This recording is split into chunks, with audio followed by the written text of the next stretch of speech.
December 21st, 2012, 12:37 a.m.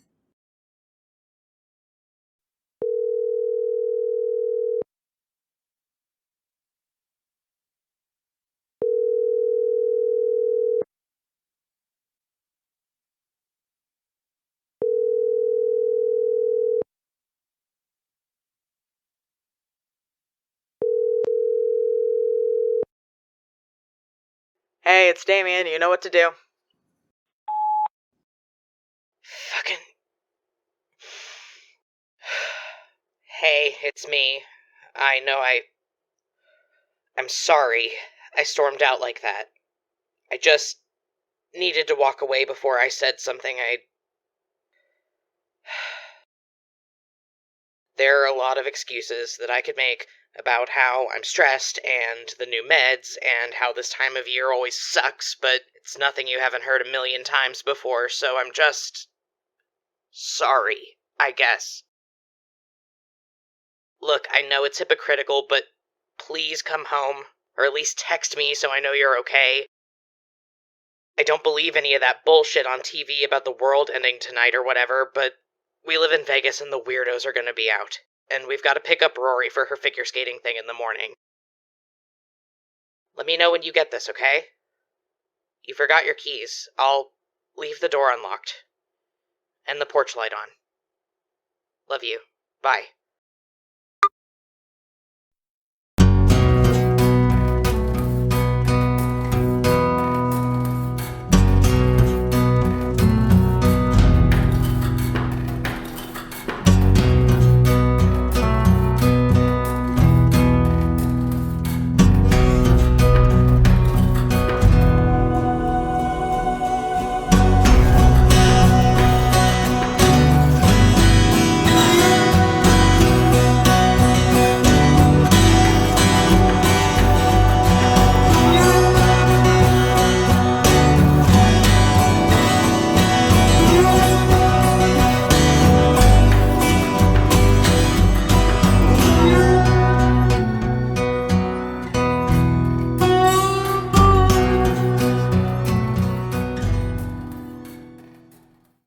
Hello, everybody, and welcome to Compelled Dual Desert Song. I'm Al, my pronouns are they, them, I like sunsets and long walks on the beach. I'm Barry, my pronouns are he, him, I like causing problems. And we play TTRPGs. For those of you who are listening to us for the first time, welcome. For those of you who listened to our first campaign, where we played Dungeons & Dragons, we're doing something a little different this time. We will be playing Monster of the Week by Evil Hat Productions, which, for the uninitiated, is a Powered by the Apocalypse system. So, 2d6s, and that's it. Also, we want to come right out of the gate by giving everybody that's listening to us right now fair warning. This is a horror campaign with heavy focus on trauma and psychological horror. We will be dealing with some very sensitive subjects. We always put out content warnings. You can find links to them in our reference posts on all of our social media. We're at Compelled Duel on Twitter, Tumblr, and TikTok. And with that, everyone, welcome to the show. Friday, April 13th, 2018, 8:22 p.m.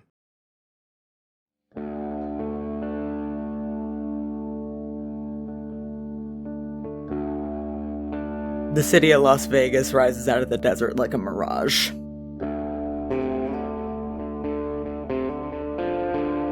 Bright neon and the sounds of people carousing down the streets.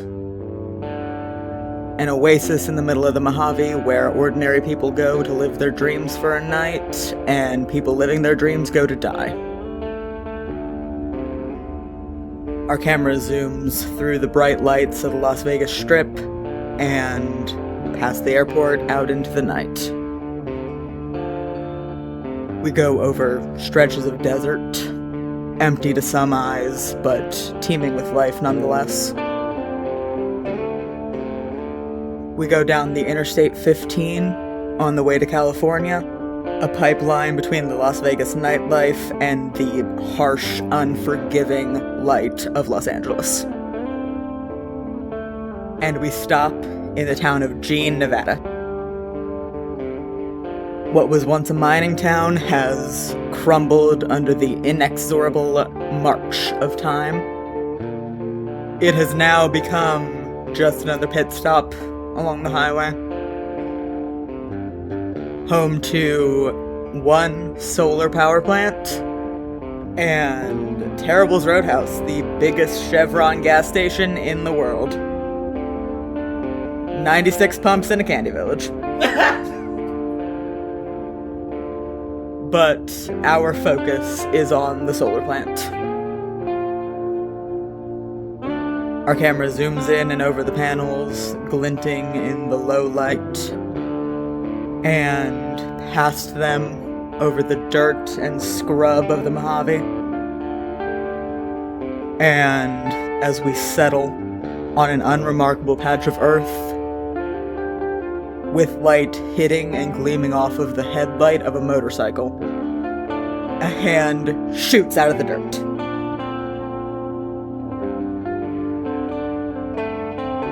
Barry, please describe your character.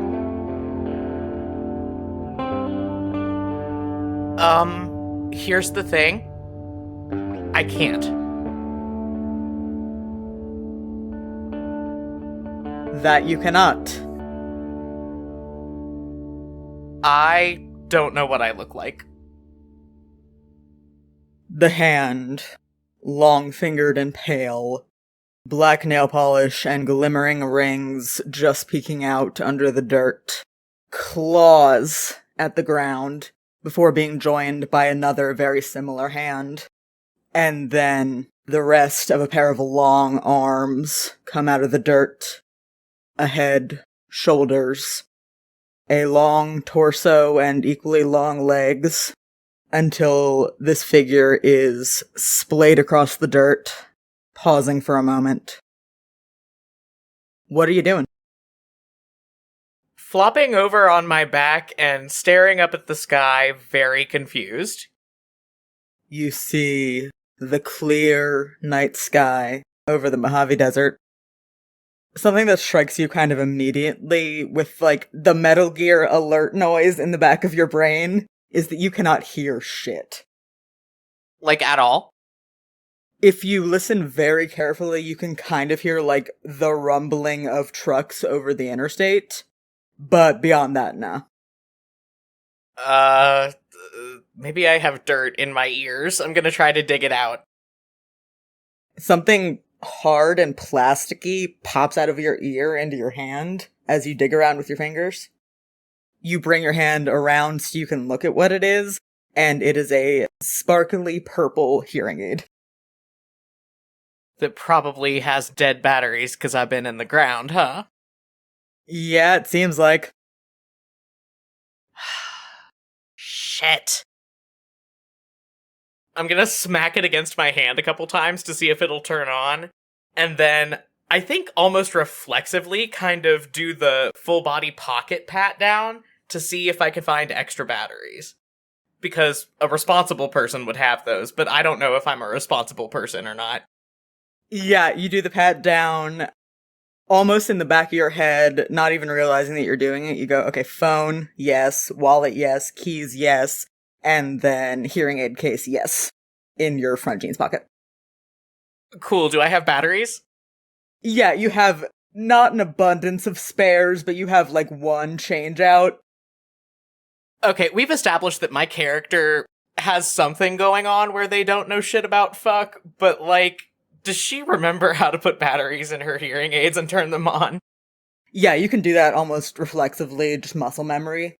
As you're sitting up doing that, you notice, yeah, you can do that reflexively. You know what trucks are, and you know the sound of them going over the interstate. You have no idea where the fuck you are. Oh, well, that's fun. You mentioned in your opening narration thing there's a motorcycle nearby? Is that mine? Do I know what to do with that? Yeah, you see this bike, you get up and cross the stretch of dirt between you and it, dig your keys out of your pocket. It's a couple of keys, there's a little skull keychain. It looks like one of the keys would fit in the ignition. Okay, cool. I'm going to climb on the bike and put the key in the ignition and turn it. And in a very raspy, dusty voice go, Alright, so I'm hoping that thing they say about riding a bike is true, at least. Vroom vroom. I'm heading out towards where I heard the trucks earlier. You ride your bike into the town of Jean. There's just about nothing there, but you see the big glowing sign for a Chevron station. You pull in at one of the 96 pumps at this station. Are you gonna fill up your bike and go in? Yeah, I'm gonna go inside and just pay in there, cause I'm thirsty. Okay. You walk into this gas station and immediately feel eyes turn to you. You walk up to the counter where a pimply teenager is manning one of the registers and looking at you like he has seen something very strange. I spit some grave dirt onto the counter. Hey, pal, can you hook me up with 15 on pump number 94 and a pack of yellow American spirits, please? This guy keeps looking at you for a long moment and then says, "Can I see some ID?" In that way that people who work customer service do when they don't have time to think about the implications of something. Yeah, you said I had my wallet in my pocket, so I take it out and see if I've got, like, a license or anything in there. I hope I have a license. I'm driving a motorcycle. Am I a criminal? You pull out your wallet. It's a very simple black leather billfold. You see a couple of credit cards, a social security card, which you're not supposed to keep in your wallet, and a battered-looking Nevada driver's license that has that bar across the top that says the owner of this license will not be 18 until this date and will not be 21 until this date. The picture is the world's most awkward and sullen teenager. According to the license, your hair is blonde, your eyes are brown, you are 6.5 feet tall, and your name is Kaelen O'Connell. That's Kaelen O'Connell. Who the fuck is Kaelen O'Connell? The kid behind the counter goes, I don't think I can sell you cigarettes if you don't know who your ID belongs to? He looks very confused. Listen, man, I've had a long night already. I'm jonesing, and I'm pretty sure I'm at least, 21. You look down at the license to check, and you will apparently be turning 24 on October 31st, 2018, which is also when this license expires, so you need to get on that, apparently. Great! Oh, awesome. I need to go to the DMV. Why do I know that the DMV sucks? Do you need help, ma'am? Can I call somebody for you? Nah, boss, you're good. Just doing your job, I get it. You can't sell me the cigarettes. I need a dopamine hit, though, so I'm gonna go hit up that Candy Village, and, you got 96 bathrooms to go with those 96 gas pumps out there? This guy just keeps looking at you and then points off to the side and says, "Bathrooms are that way." Alright, cool. I'm gonna go find a bathroom. I need to look in the mirror, now, because if I still look like this motherfucker on my driver's license, we're gonna have an issue. Yeah, you find the bathrooms relatively easy. I look back down at my driver's license and sort of squint at it next to the sex designation and go, nah, that ain't right, and then go in the ladies' room. Yeah. I know the DMV blows, and I know that I'm transgender. Those are the two linchpins of my knowledge in this world. Okay.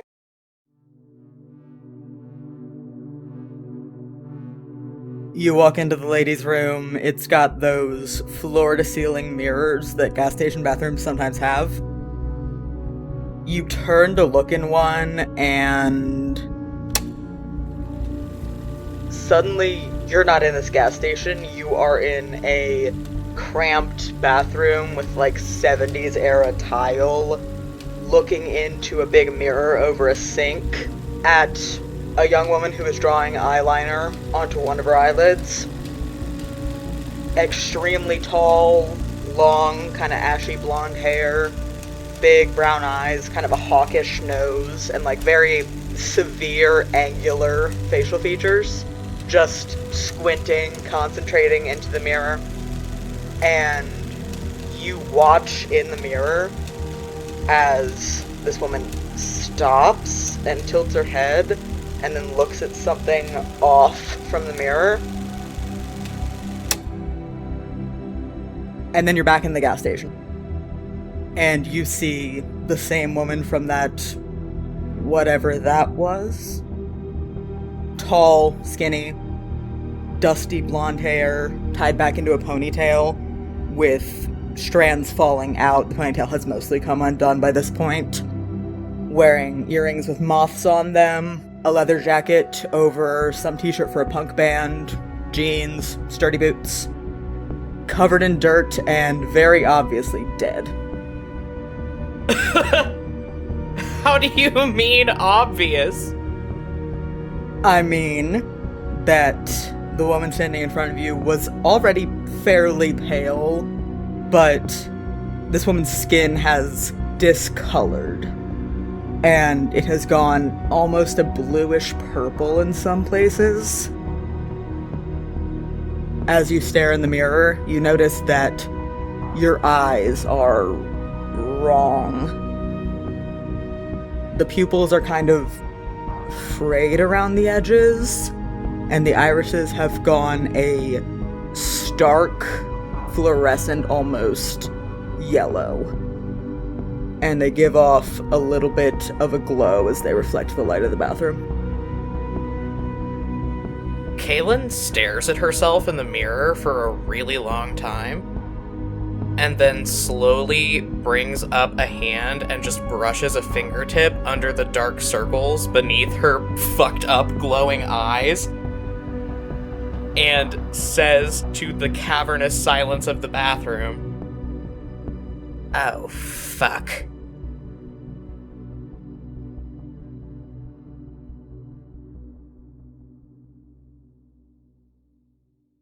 We cut to a different time and a different place.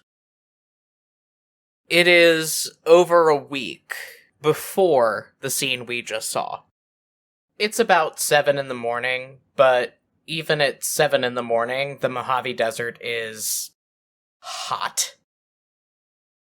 The sun is beating down on the bleached dirt and scrub bushes and asphalt of I-15. Pretty unpopulated in comparison to what it will be in about 3 or 4 hours when all of the Angelinos wake up from their weekend binge drinking to head home. And cutting a stark silhouette against the sunrise at his back, moving through the rippling heat haze coming off the pavement, we see a figure emerge.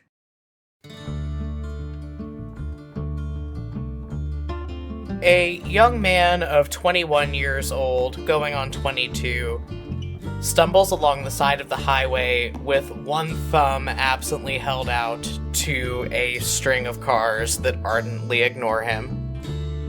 He's wearing gray sweatpants that say Clark High School down one leg, and a red hoodie, both that are very baggy, indicative that they fit someone who was quite a bit larger before the malnutrition set in.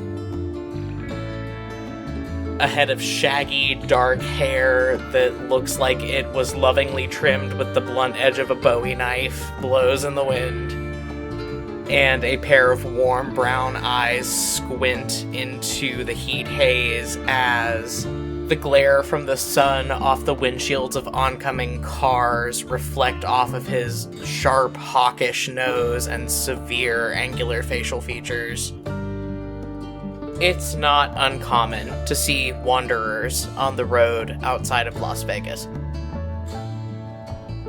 Our particular wanderer passes a street sign that reads South Las Vegas Boulevard, but he is far from the bright lights and bustle of the city.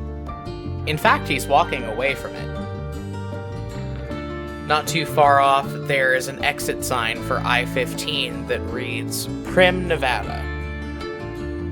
And a little beyond that, there is a giant papier-mâché mermaid towering on an old, repurposed billboard post over the road.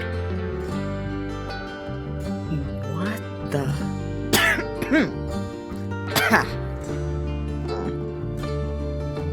I'm walking towards the papier-mâché mermaid. I guess. Yeah, I think you're taking the papier-mâché mermaid as some kind of sign from the universe. You don't know a whole lot right now. You know that your name is Damien O'Connell. You know that you're running from something, but the name or names totally escape you. You know that you're running to somewhere or someone, but the names totally escape you. You know you're close to home. The highway and the sand and the scrub and the creosote bushes, they feel like home. You know you're close, but yeah, man, the giant mermaid's kind of weird. Yeah, I have no idea where else to go, I would think. If the mermaid's what I got, then I'm going towards the mermaid. You head toward this big mermaid on the old billboard post. Cars pass you along the highway, kick up a bunch of dust into your face. It's like super rude. And also not awesome. Your boy's an asthmatic and already not having a great day. Yeah, you're wheezing, you're coughing, you're struggling, you've been walking for hours. You're in a sweatsuit in the middle of April in the Mojave Desert, which is not fun. Once you reach the base of this old billboard post, you see a warehouse. Like, a warehouse-ass warehouse. It's a big, gray building made of corrugated steel, lots of garage doors down one side. There are several outbuildings scattered around this big main one, and a dirt parking lot that has all of the parking spaces marked with spray paint and traffic cones. It looks a little slapdash. And over the double doors into this big main building, there's a big vinyl sign that says in bright, fancy lettering, Johansson's Eccentric Emporium. There is also a mermaid on the sign. I mean, this is probably the first building I've seen in a while. I'm gonna go in. Oh yeah, you came to in the desert just as the sun was coming over the horizon. You have no idea where you were before that, but you found your way to the highway and have been hoofing it along South Las Vegas Boulevard ever since. I think he pauses for a second, puts a hand up to his chest, and takes a deep breath. Okay. And then he's gonna walk in and see if he can encounter people that are not driving past him. You walk into this place and immediately into a cheap, tacky, Vegas-themed gift shop that fills you with a sense of tired nostalgia. There are snow globes, there are t-shirts, there are tacky license plate keychains with people's names on them, and there's a mermaid.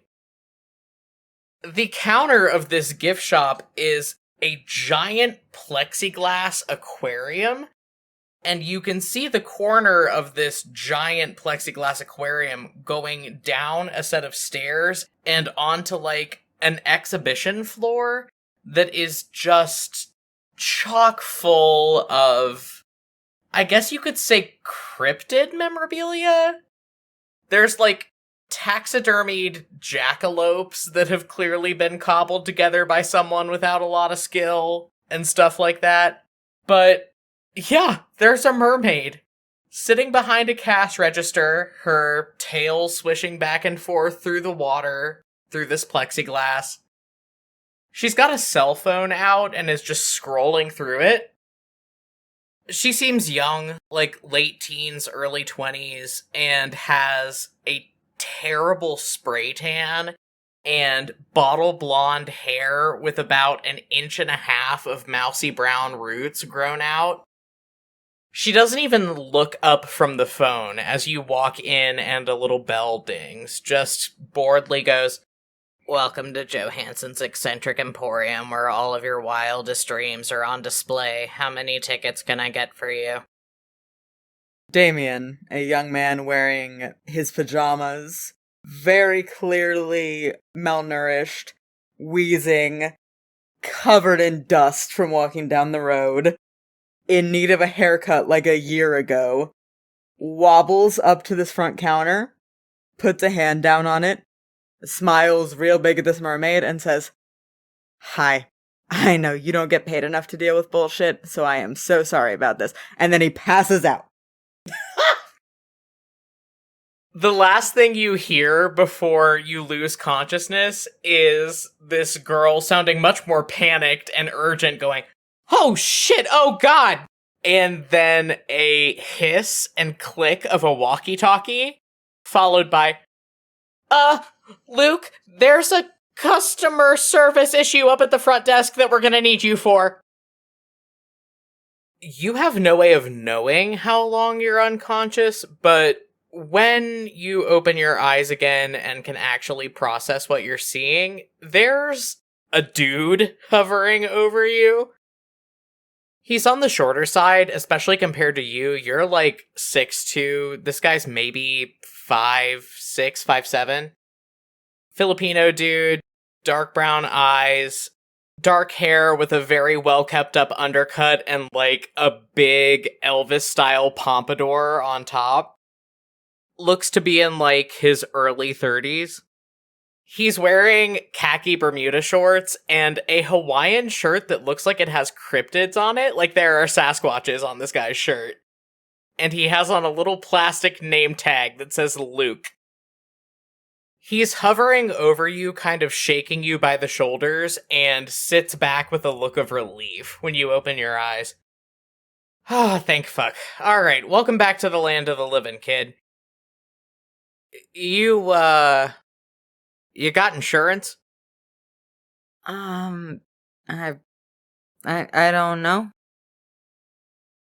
And that's a no. Alright, Gina, do not call 911, we're gonna put him in the truck. Then what? And then he's out again. You lose consciousness again to this gentleman, Luke, still looking out over your head at something beyond your line of sight, going, "Gina, do not take the tail off, you are on the clock, we've talked about this." And we leave Mr. Damien O'Connell at the mercy of this mermaid and her manager. And we are back with Caitlin. You bought a portable charger at the Chevron to try and charge up your phone, which thankfully is still working after its, dirt nap. And yours, I guess. You have so many notifications. You have over a dozen voicemails on this thing. You have tens of texts from multiple different numbers. It is overwhelming. But you ignore all that and open up the Maps app and just hit the thing that says home and let it give you directions. So you drive into the city of Las Vegas and into a residential neighborhood not super far from the hustle and bustle of the casinos, but far enough, and end up driving down a side street into a kind of little block of townhouses. Your GPS tells you which unit you live in and in which townhouse. So you hop off the bike, unlock a little garage door. It's a manual one, it's not electronic. And pull it up and wheel your bike into the garage. It is a mess. This is somebody's hoarder den. Is it mine? Do I know if it's mine? You can't tell at all. There are 2 cars in here, an old beat-up Cutlass, and a yellow Volkswagen Beetle. But you manage to get your bike squeezed in between them. And the rest of the garage is just floor to ceiling, wall to wall, various boxes and like knickknacks. You see old toys in here for some reason. You cannot identify a theme to the mess. It is just full of shit. Like, you have a pathway from where you park your bike to the door. And other than that, there is like no room in here. I think they're gonna try to go through some of the shit in the garage. I mean, like, if they have no idea whose stuff this is, I think investigating would be a good avenue into figuring out what the hell is going on. I'm looking at my stack of papers. I'm not good or practiced at playing Monster of the Week, so bear with me, guys. Would this be investigate a mystery or read a bad situation? I think it would be investigate a mystery because there's no, like, urgent thing happening. Okay, cool. So I roll plus sharp for that. Yep. Okay, first roll of the game. Here we go. I get +2 to sharp, by the way. She's very smart. 11. Okay, when you roll investigate a mystery, on a 10+, you hold 2. 1 hold can be spent to ask any of the questions on this list. What happened here? What sort of creature is it? What can it do? What can hurt it? Where did it go? What was it going to do? And what is being concealed here? Okay, so if I wanted to burn those 2 holds, I could ask 2 questions? Yep, exactly. Kay's still sort of trying to disentangle herself from the mess of her bike and the cars, just looking around. What happened here? Yeah, you start looking through this fucking hoarder nest. You're rummaging around and things. Like I said, there's a lot of children's toys in here. A lot of them broken, but for some reason kept around. There's, like, boxes of tchotchkes, like, wrapped up in bubble wrap that have just been put in here. You find, ironically, a St. Anthony statue buried under a bunch of shit, must have been lost for ages. You find various sports equipment. There's a baseball bat, there's a deflated soccer ball, there's like a couple pairs of dance shoes for some reason, like for little kids. And you find a photo album. You have not gone through even half of this hoarder nest, but this is a solid lead. Well, what I'm getting from all that is that, like, more than one person lives here. Yep, it appears that this is a family home. Between the fact that there is a photo album out here and, like, the children's toys seem like they are for multiple different generations. Like, you see a lot of really old ones, and then, like, McDonald's Happy Meal toys that seem recent to you, and, like, do you know those little, from the 90s, the little robot dog toys? Yes! Yeah, you find one of those, absolutely busted, missing a leg. Kaylin's not gonna look through the photo album yet, but she does tuck it under her arm. I'm gonna use my second question. What is being concealed here?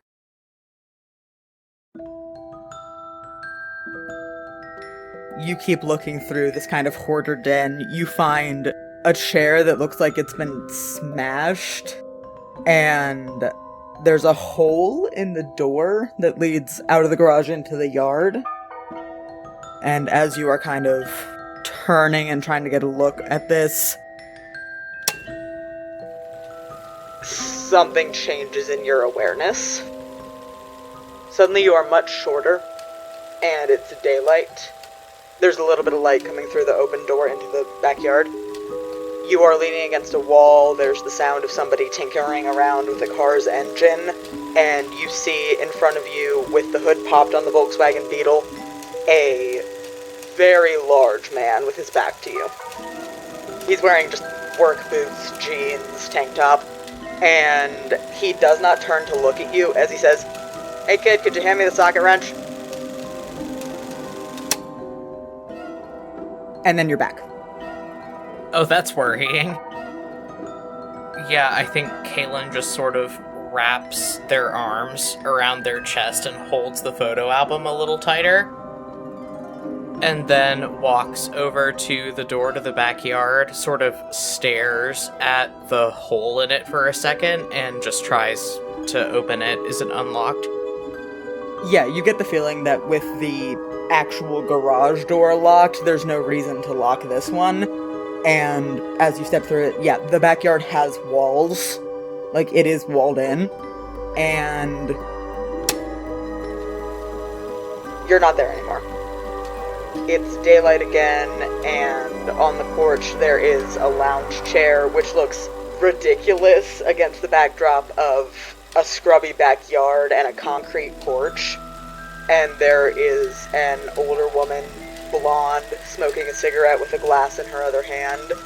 And she puts her cigarette hand up, waves, and says, "Oh, finally you kids are home." And then you're back. Okay, I don't think she's doing so hot. On reflex, she brings up one hand and just presses a thumb and a finger against her eyes, and then shakes her head really hard. Like she's trying to get whatever these images are out. You walk across the backyard. It's, again, very obviously this is a family home. There is a rope that might have held a tire swing at some point dangling from a tree in the backyard. That lounge chair that you just saw is on the back porch, and next to it is like a little tiny patio table that has a novelty ashtray on it, and next to that is a little lawn gnome with a blue hat holding a tulip. It looks stupid as fuck. Okay, so whoever I live with has no taste. Good to know, good to know. There's a little metal bucket, like for water balloons, on the back porch. And as you get to the sliding door into the kitchen, it is locked. You're gonna have to find the key on your keyring. Okay, I'm gonna start trying keys. The one that finally works is a little personalized one. It's like lilac purple with little cactuses on it. The lock catches with the click, you slide open the door, and walk into the grossest 70s kitchen. Just absolutely horrendous. Like, the tile screams 70s, but not in a fun way. Like, it's like that really bad shade of orange that a lot of 70s kitchens are. Ugh. Yeah. And it goes up the walls from the counters. Like, that's the backsplash. Hideous. God, point of order. 70s decor. Why? Why would you want to make food preparation surfaces have grout on them that you need to scrub? I'm so angry. I'm so angry that this is my home. Carry on. Yeah, you do have that whole train of thought. The appliances are also pretty old. There's a glass top table, which is a safety hazard waiting to happen, you just know it. And a bunch of mismatched chairs. Like 3 of them are from a set, and they match the smashed one out in the garage. One of them is replaced with a real chair that looks like it was attempting to match the set, but not really making it. And the other 2 are just like folding chairs, like the metal ones. There's a little like tchotchke cabinet on the other side of the table against the wall. There's a set of those like folding closet doors, half open. You can see there's a washer and dryer in there. And then you're not there anymore. You are sitting at the table. Just from your vantage point, you can tell you're significantly shorter. And across the table, there are 2 little kids bickering. One looks to be about 8 or 9. Dark curly hair back in a ponytail. Kind of warmer skin than yours and a little less pale, like kind of olivey.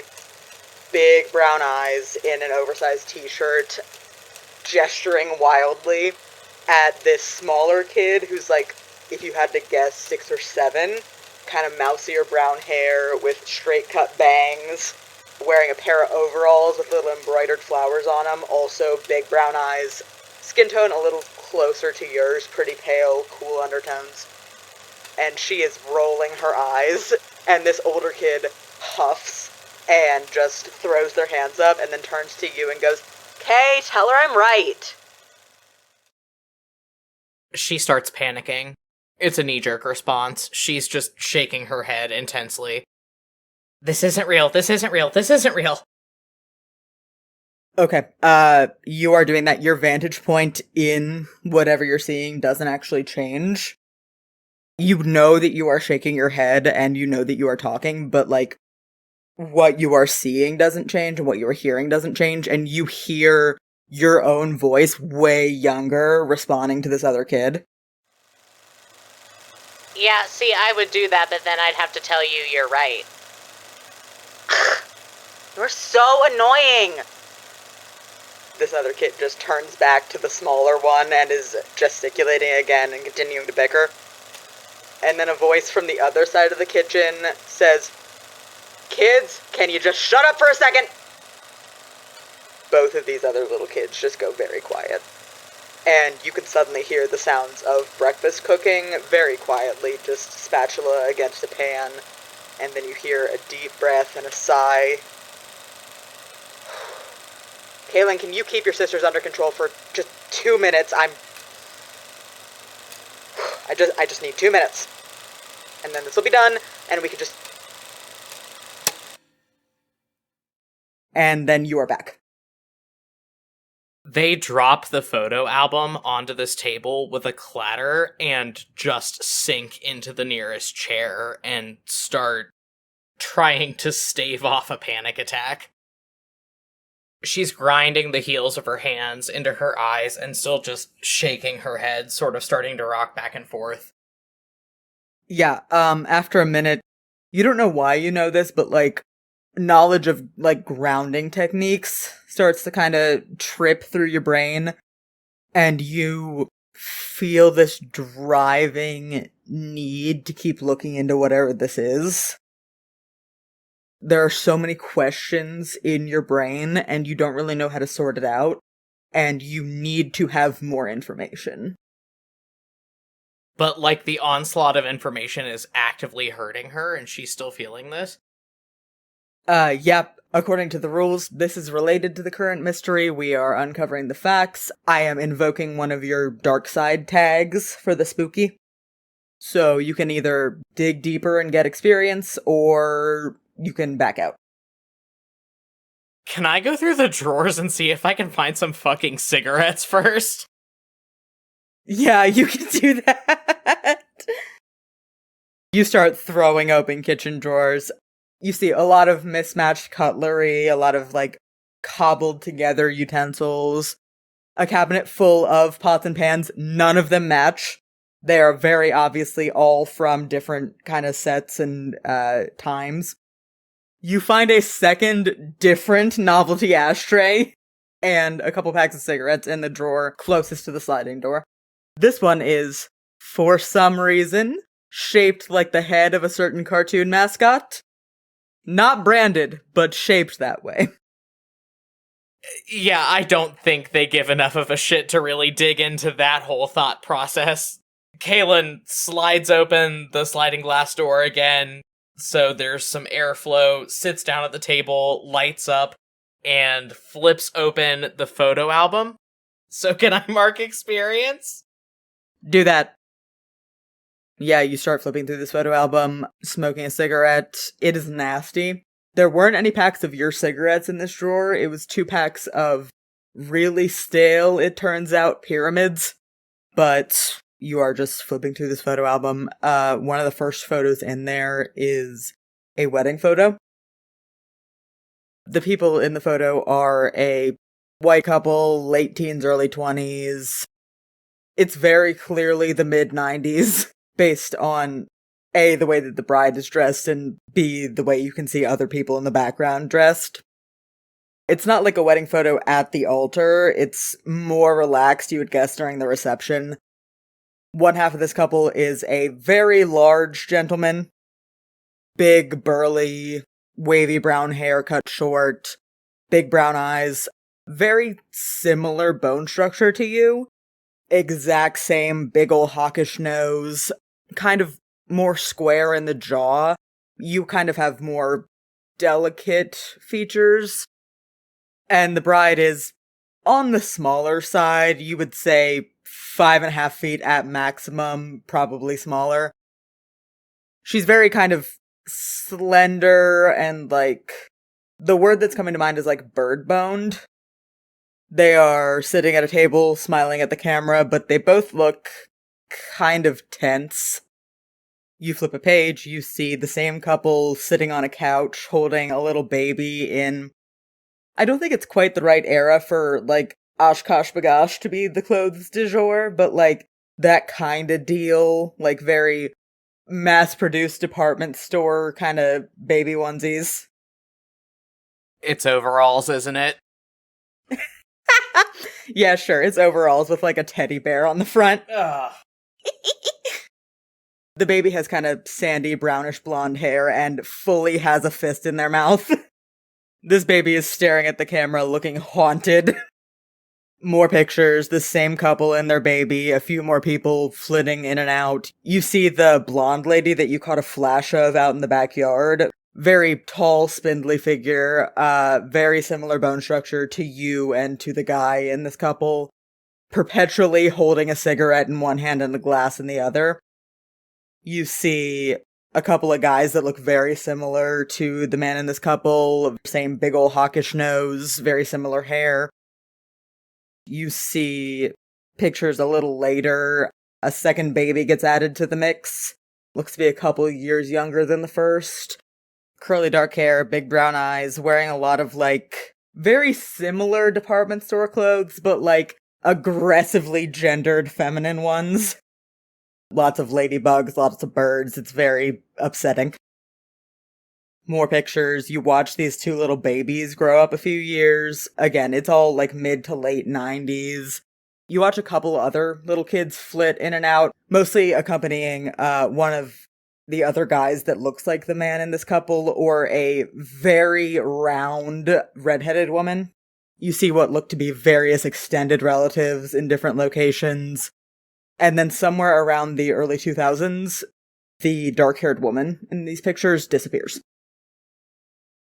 And it looks like there's a time skip between the last picture that she's in and the next picture, which is the guy in this couple, those two little kids that you've been seeing, and a very small girl with straight-cut bangs, usually wearing overalls with little flowers on them.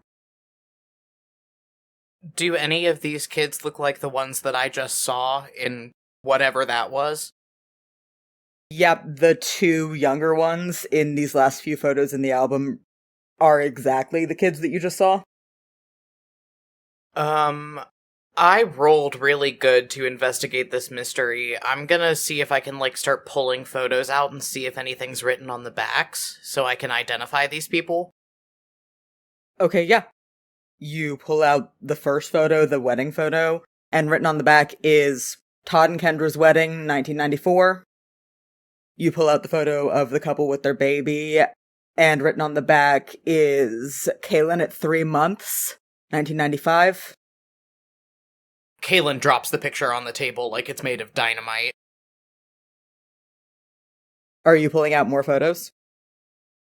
No, she's not touching the photo album. She just got smacked with the realization that this is a photo album full of her, and she has no idea who the fuck all these other people are. It's too much, it's too weird. Okay. As you are grappling with that, you hear something.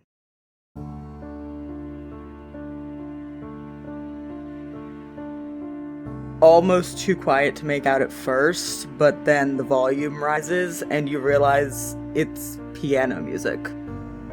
And, like, instantly in your brain, you kind of identify the piece. It's Moonlight Sonata by Beethoven. Well, that's fucking horrifying, considering that I've been in a totally quiet house for like 10 minutes.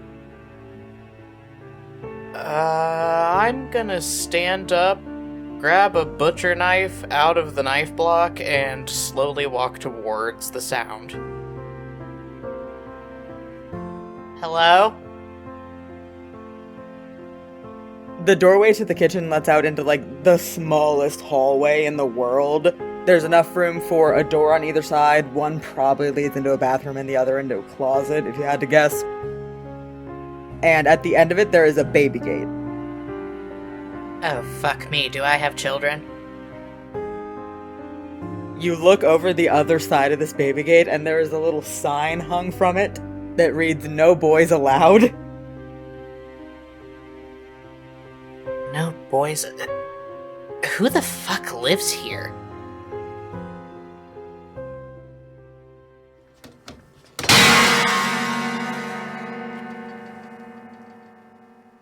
The piano music cuts off with a discordant slam as you walk through this baby gate. I jump. You find yourself in a living room that appears to go the full width of the house, much like the kitchen does.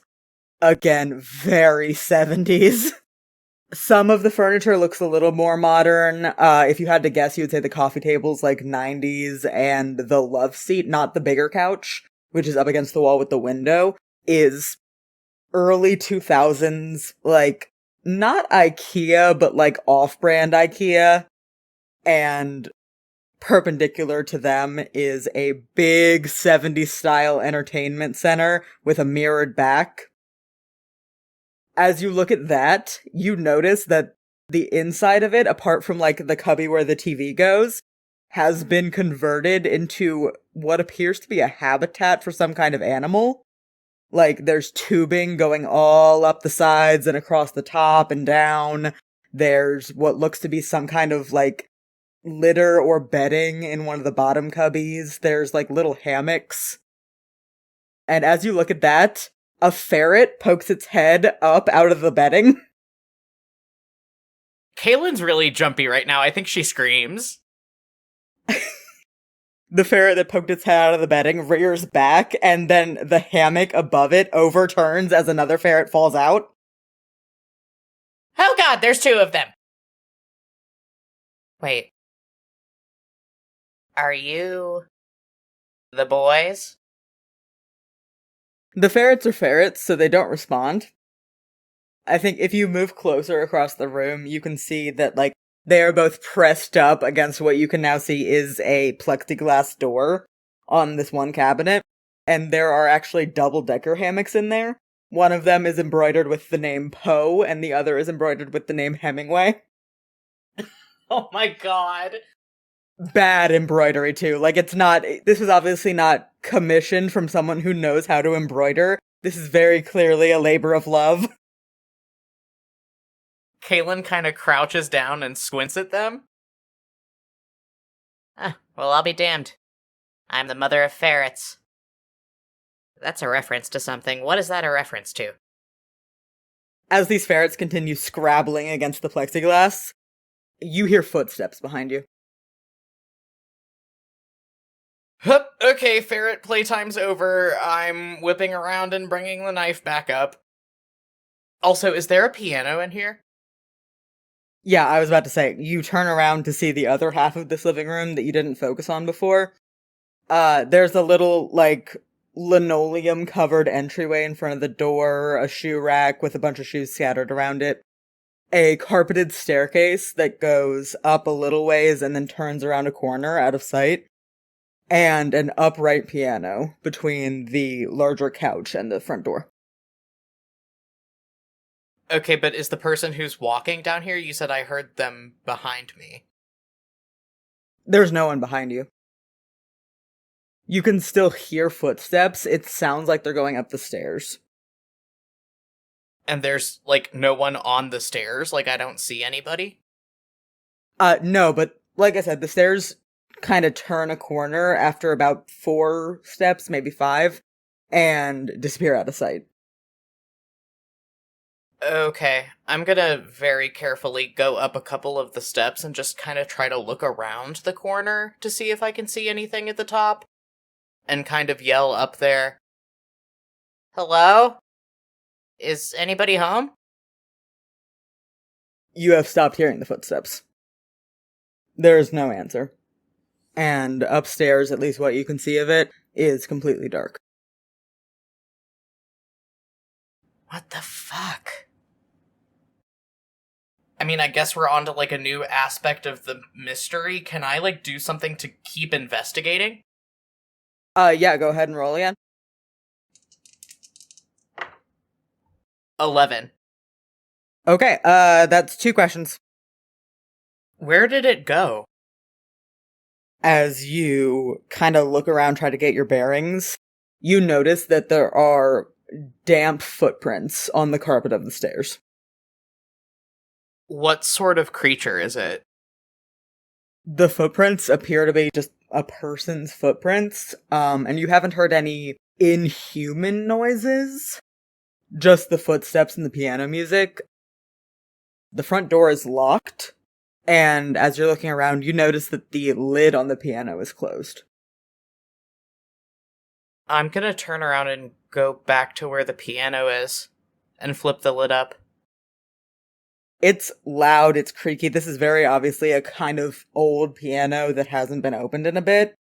You would have heard this open and shut, and you did not hear that. And as you pull it all the way back, you're not there anymore. It's mid-morning, you think, by the light, and you are looking down at this piano, at the keys, and at 2 sets of hands. There's a little kid's set of hands, kind of clumsily moving over the keys, and an adult set of hands over top of the kid's hands. The adult's hands are very long and very fine-boned, red nail polish on the fingernails, with a very small but, like, shiny and looked-after wedding ring on the left ring finger. You said I was doing grounding techniques earlier. I'm trying for that again. I don't like this. As you are trying to ground yourself, you take note of the fact that as you are looking down at these hands, you are hearing Beethoven's Moonlight Sonata. And then you're back. Very slowly and very carefully, Kaylin's gonna reach down and just plunk out 3 notes on the piano. That beginning bum bum bum bum bum bum bum bum bum sequence from the beginning of Moonlight Sonata, and then pulls her hand back like she's been shocked and slams the piano shut. The house is quiet except for the anxious chittering of the ferrets in the entertainment center. I'm going back to the stairs. Are the footprints still there? No.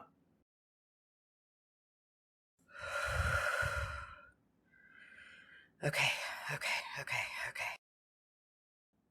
I'm going upstairs. Knife first! Okay, if someone's playing a joke, this isn't funny. I've already had a bad enough day, week, month. I don't fucking know. Things are really confusing and this isn't helping.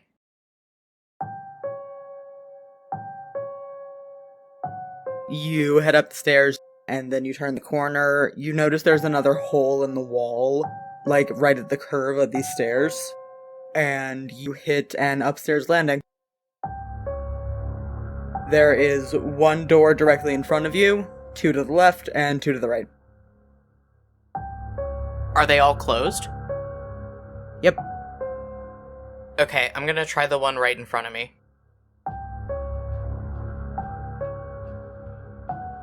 In front of you is a little bathroom, again, very 70s style. You see another door directly in front of you. That one's open. You see a toilet and a bathtub. The one you are standing in is just a sink, a big built-in cabinet, and a mirror over the sink. It is empty. I'm gonna turn on the light, and... well, I would say that this feels rude, but apparently this is my house, so I'm gonna go through the medicine cabinet and see what I can Sherlock Holmes together about this place.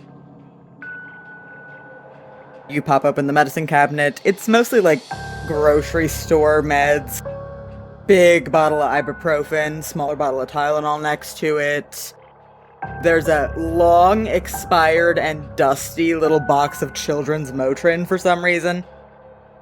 There's a little bottle of, like, melatonin, and next to it is a prescription bottle that, if you pick it up, it is prescribed to you. It is for Ezopiclone, and it says on the bottom, generic for Lunesta, which you know kind of instinctually that's a sleep aid.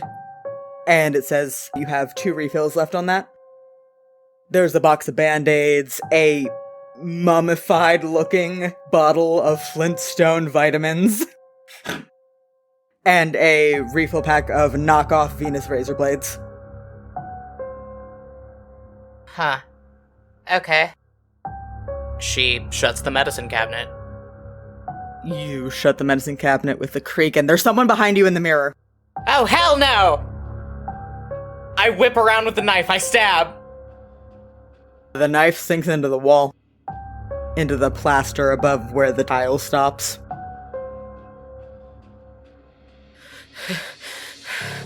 What the fuck? What the fuck? What the fuck? She pulls the knife out of the wall and just spins in circles, trying to see if there's anyone around. Like, Kaylin's in a bad state of mind right now, but were they able to get any kind of good look at what was behind them? You got kind of a blurry impression of a figure, way shorter than you, 5'4", 5'5", if you had to guess. A mass of dark curly hair, and a pair of big, like, greenish hazel eyes, just staring impossibly wide into the mirror. Okay, you know what? Nope. Fuck this! She turns on her heel, marches out of the bathroom, and throws open all of the doors in this upstairs hallway. Not stopping to look in any of them, just throwing them open? Only looking insofar as to establish that there aren't any people fucking hiding out up here. Because someone was playing the piano, someone walked up the steps with wet feet. Where are these people? You throw open the door on the far right. There is a very old dresser and a very old bed frame made up with these newish-looking grayish-purple sheets. The flat sheet and the pillowcases are folded and stacked. The room on the near right looks mostly abandoned. It's a little dusty. There's an unmade bed, again older-looking. Again, an older dresser. One of the nightstands has another novelty ashtray on it. You throw open the door on the near left. It is awash in black fabric. You see a computer desk in the far corner and a windowsill full of plants. Black sheets on the bed. Little nightstand with a couple of pill bottles on it. And a big poster of an anime character. And you throw open the door on the far left, and it is just a punch of red and yellow. Red bedspread, a bunch of, like, half-finished art projects tacked to the walls. There's a guitar in the closet. Clothes just thrown on the floor. It's extremely messy. And more various medications on the nightstand in this room. This one is also extremely dusty. Not quite as much as the other one, but, like, this has been left this messy, abandoned for years. It has not been touched. And there's no one in any of these rooms? Nope. I'm gonna look down over the railing at the stairwell, and if there's no sign of life down there, I'm gonna turn around and head into the least dusty room? The one that looks like someone lives there? There's no one down the stairwell. You walk into this room on the near left. Like I said, very goth. Black bedspread. There's kind of a big floral rug on the floor. Computer desk tucked into the far corner. There's a little corkboard above it that has just a bunch of notes and like a menu for a pizza place and a couple little pictures on it. There's a little pin that has the lesbian flag on it, just kind of tacked. You move further in, you see this jumble of medications on the nightstand. As far as the bottles that still have anything in them, there is one for Thorazine, which you recognize as an antipsychotic, and one each for spironolactone and estradiol. Kaylin kind of rifles through the bottles for a second and pauses on the bottle of antipsychotics and looks over her shoulder back towards the hallway. Alright. Yeah, it's all coming together. She just dry swallows one, just pop down the hatch. Girl, help, okay. Are you continuing to investigate the room? Yeah, I think she rifles through the pill bottles again for a second and just sort of force of habit throws one of the estrogen tablets under her tongue and then goes to dig around on the computer desk. You get to this computer desk. There are a couple coffee mugs on it, a bowl of what looks like it was once fried rice, only a little bit, but like, it should not have been left there. Ugh. Okay, so I was in a depressive spiral recently. I turned the computer on. I still have the knife in one hand. So true. You boot the computer up. While you're waiting for it to get started, you notice that, like, this shelf of plants is very well taken care of. You see, like, a little mister. It's a bunch of, like, eclectic little thrift store pots with various plants in them. Can you roll plus sharp really quick? Because this is a bit harder than, like, identifying your meds. Yeah, sure. And 11 again. Only 11s today, apparently. Alright, your girl has, like, straight up belladonna growing in her windowsill. Yeah, man. All of these plants are very ornamental and pretty. A few of them are extremely poisonous. There's belladonna, there's, like, a little bit of foxglove back in a back corner, kind of going up the window. Dangerous windowsill. Fascinating. Is there like a password on the computer, or can I just fuck around on it? It is password locked. Shit. I type password. That doesn't work. Roll plus sharp again. 7. You dick around with a couple of passwords, just kind of inputting things at random. You're sitting there, just the clacking of keys, the house creaking around you. And then a password hint pops up. It reads, The Raven. Oh, I have a ferret named Poe. I try Poe. I try Poe with a 3 instead of the E. That is not it either. Oh, come on, am I really this fucking insufferable? The Raven. I try Nevermore? Shit. Is my computer gonna, like, lock me out? Is this bad? A little bit of pop-up text comes up, just says, you have one more attempt. God damn you. Me. I tried Nevermore, but with a 0 instead of an O, and a 3 instead of an E. Insufferably, that is it. God, I hate myself. She starts, like, clicking around through files and digging through all of the apps on the computer. Alright, what are your secrets, Kaylin O'Connell? Oh, God, I play League of Legends. Yeah, bud, and World of Warcraft. Oh! Okay. No internet history right now. I feel like that would do too much psychic damage beyond what I've already endured. I turn it off. Okay. You hear something outside. You can, like, just barely hear something going on. You have hearing loss and your room's against the back wall of the house. It's as good as you could have hoped for. It could be anything going on out there.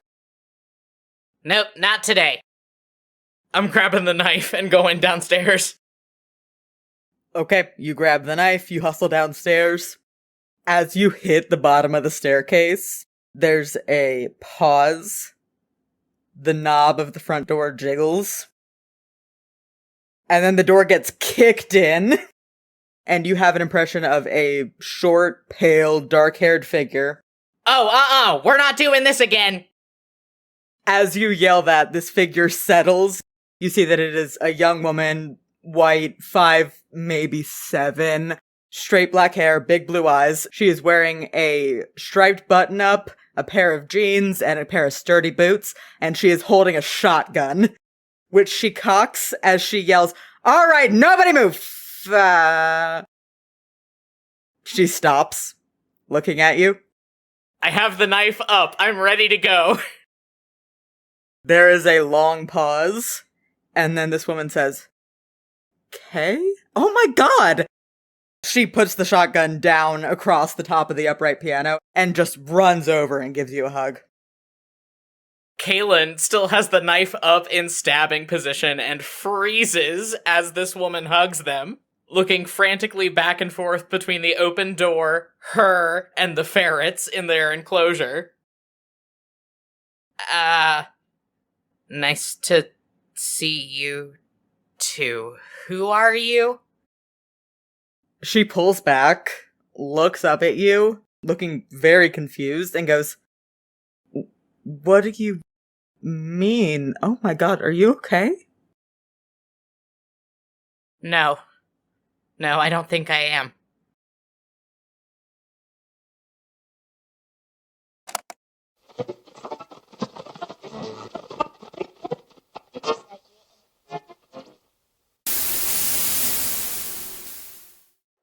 For those just tuning in, welcome to the Jackalope, America's premier pirate radio station dedicated to the unknown, the unexpected, and general weird shit.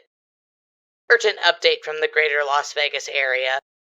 Several listeners have called in to report sightings of what appears to be a manifestation of the Wild Hunt patrolling stretches of the desert outside the city along Interstate 15. Historically, the Wild Hunt is a motif that occurs in the folklore of various Northern European cultures. The party currently roaming the Mojave is apparently more of a Southwest-flavored posse than the hunters of the original mythos, but we here at the Jackalope encourage everyone in the area to exercise caution. The site of the Wild Hunt has been noted throughout history to predict catastrophe, war, plague, and death. People have also been said to be abducted into realms beyond the mortal world or conscripted into the hunt itself following encounters. If you're living in or around Las Vegas, stay inside after dark if at all possible. Stick to populated and well-lit areas and seek shelter immediately if you hear riders on horseback or the howling of bloodhounds. Should you encounter the riders, do not engage. If they offer you anything in exchange for your aid, do not accept it. Whatever it is, it's probably cursed. Run. Just run. Some stories state that the middle of the road is the safest place to travel when fleeing the hunt, and any or all of these legends may have mutated since the veil came down, so don't risk your safety on the account of my advice, but with shit going as sideways as it is, anything helps, you know? Stay safe, everyone. And speaking of Vegas, here's Welcome to Fabulous Las Vegas by the Killers.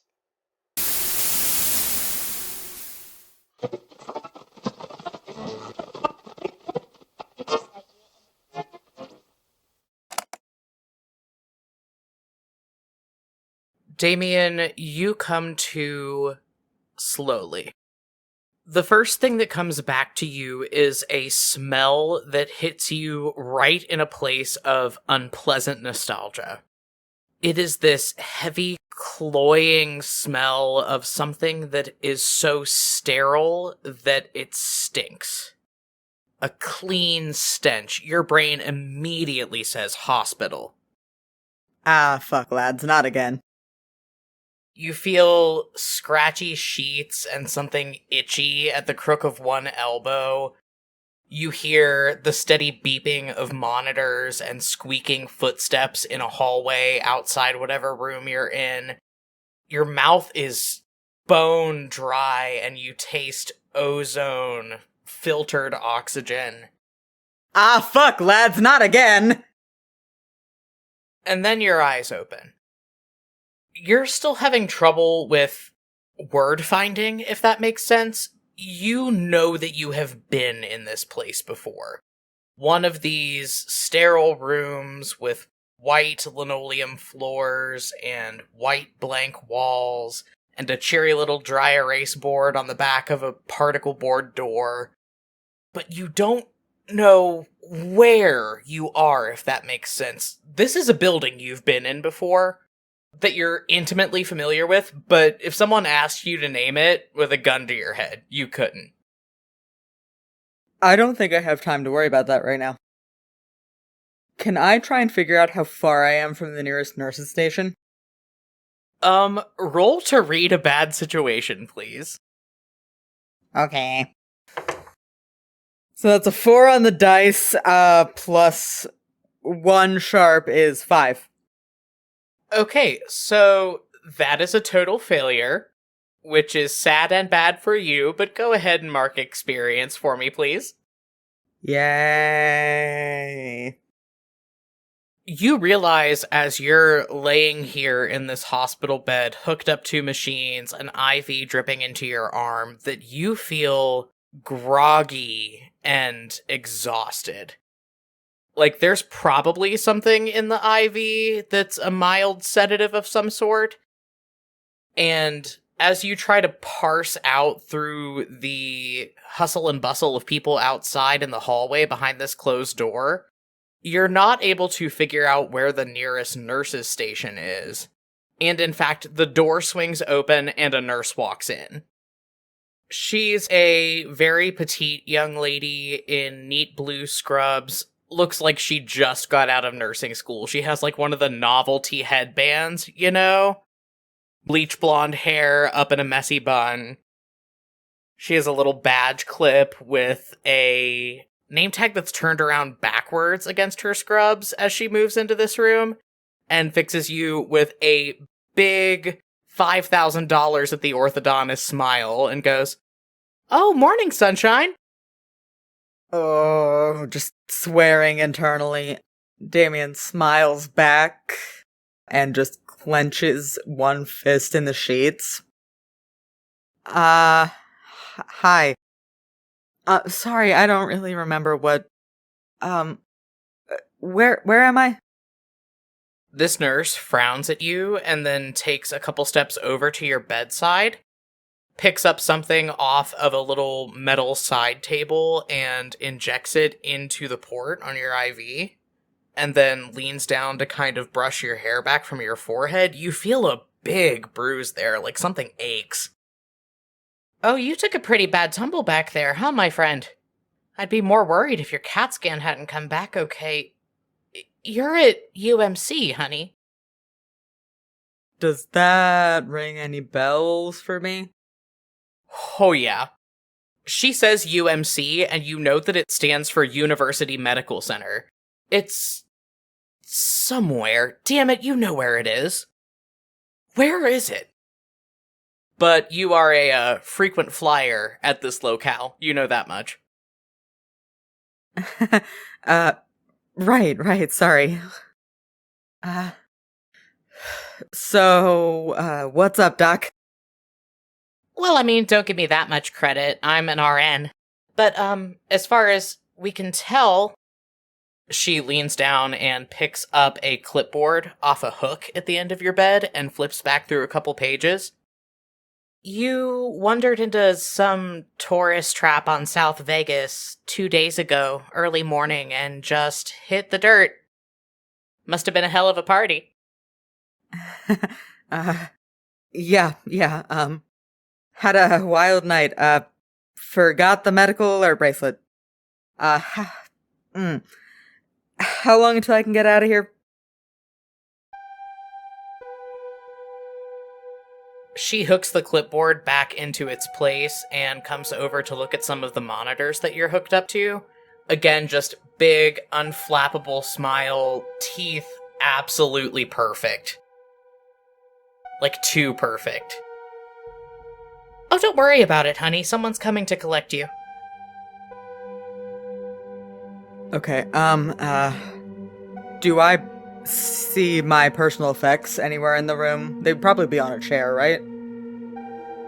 Yeah, they're in a hospital standard issue, like vinyl padded chair with wooden arms in one corner in one of those little plastic bags with the little handles on top. Okay. He just smiles at the nurse again and says, okay, I'd like to sign out AMA, if that's okay.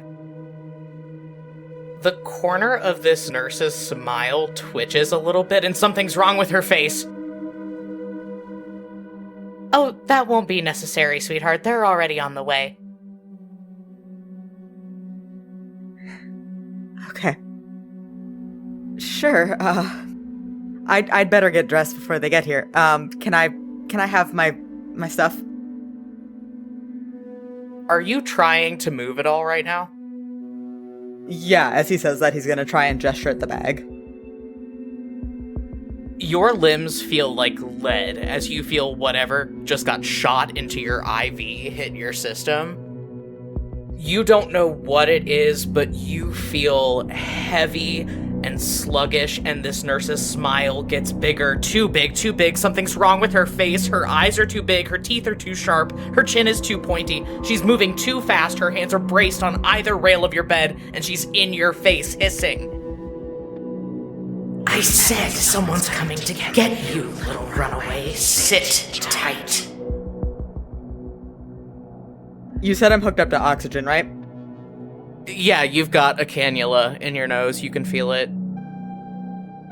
Okay, I'm gonna roll to kick some ass. Okay. I'm doing it with my combat magic, so I add plus weird instead of plus tough. Or in my case, minus tough. 9. Okay, that's a mixed success. What are you doing, buddy? You said I'm partially restrained, but I assume I can still move, and I assume I can, like, make gestures. Yeah, I wouldn't say restrained is the word that comes to mind. You're very sluggish and moving very slow. Also, you're hooked up to the IV, you have a couple sensors on your chest, and this fucked up nurse creature is blocking you into the bed with her body, but you can still move around. Okay, I can do gestures, I can talk. I don't have a focus. Okay. He's gonna make a hand gesture just out of view of this creature and spit out a couple of words in a language he doesn't understand, just kind of instinctively. And then he's gonna exhale hard through his nose and light this fucking cannula on fire. Okay. I've seen enough Grey's Anatomy to know what happens when fire and medical oxygen are in the same room. And it's never good. Yeah, no, this whole place is about to explode. I'm gonna need you to act under pressure to not get murked by your own magic. Well, I have an extra +1 because of a Spellslinger feature that I have. Oh, but it's plus cool, so I just have that +1. That is a 7. Okay, that's a mixed success. And on a 7 to 9 to act under pressure, the keeper, that's me, is going to give you a worse outcome, a hard choice, or a price to pay. I'm also going to say, because of the fact that you are lighting oxygen on fire, that's going to double the harm of whatever attack you just did. So take off the -1 for not having a focus, and then double it. Okay, so that's just my, fire effects harm, which is +2, so a total of 4. Okay, this hospital room fucking explodes. Fire everywhere, the door gets blown off its hinges, the window gets blown out. You are unharmed, you feel the heat, but there's no damage to your skin, you don't feel any pain. This nurse creature, however, shrieks and gets blasted back against the far cinder block wall and is instantly immolated. So now here's your hard choice. The room is on fire. Because you rolled under a 10, the fire is going to start spreading. You just set a hospital on fire. Your choices are these. Your stuff, which includes your arcane focus, is in that plastic bag by the door, and the window is blown out. You have the choice to either get your stuff and have to go out through the door and through this hospital, or dip out the window and leave it behind. Fire's burning higher by the second. You have a split second to make this decision. Okay. I'm still groggy and moving slow, but I'm gonna sit up, go, shouldn't do this, and then yank the IV out of my arm. Son of a bitch. And then dive out the bed and get my stuff. By the time you do this, the flames are so intense and the structural damage to the room is so high that the ceiling collapses behind you on top of the bed where you were just lying, in a curtain of flame. You cannot dip out the window anymore. You are going to have to go out through the door and make your way down through this hospital. The hallway outside is chaos, and whatever had gotten into your veins through this IV is still slowing you down. You are stumbling, you are gripping at the wall to keep yourself upright. There are a sea of people pushing past you towards the source of the blaze, and somebody runs headlong into you. Just this kinda chubby East Asian dude in a paramedic's uniform, short, dark hair and a scruffy, unkempt haircut, eyes wide as he stares at you and braces two hands on your shoulders. Yo, what the hell is going on? Are you okay? I'm fine. Something's on fire. He opens his mouth to ask you a question, and further down the hallway, you hear somebody yell, "Wyatt, we need triage down here!" And he just sort of claps you on the shoulder, pushes you back, and runs past you. And you keep going. Can I find a supply closet and steal some scrubs? Okay. Let me see what I'm gonna make you roll for that. I think that would be act under pressure again. You're in a very chaotic situation and need to find a specific area of a place that you're not super familiar with. As you're going through the hallway, you realize you've never been in this part of this hospital before, so try it. Okay, does this count as me dealing with the consequences of my own magic?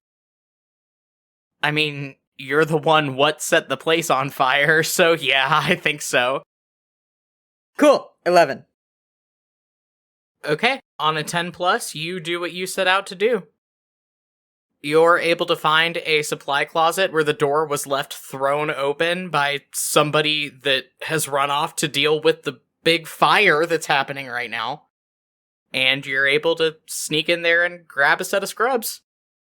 Okay, I put them on, clutch my stuff to my chest, and I'm trying to get out of here.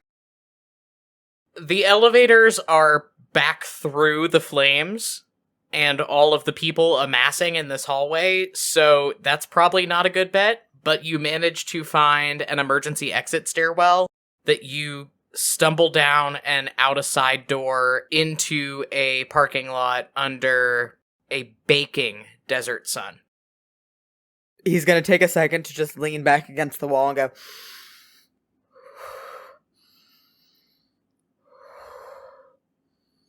in for 10, out for 7. Okay. As you're standing there calming yourself down, you hear a voice across this parking lot sounding confused and very worried, and kind of familiar. Hey man, what the hell? I'm gonna reach into the bag and grab my arcane focus and then look towards the source of the voice.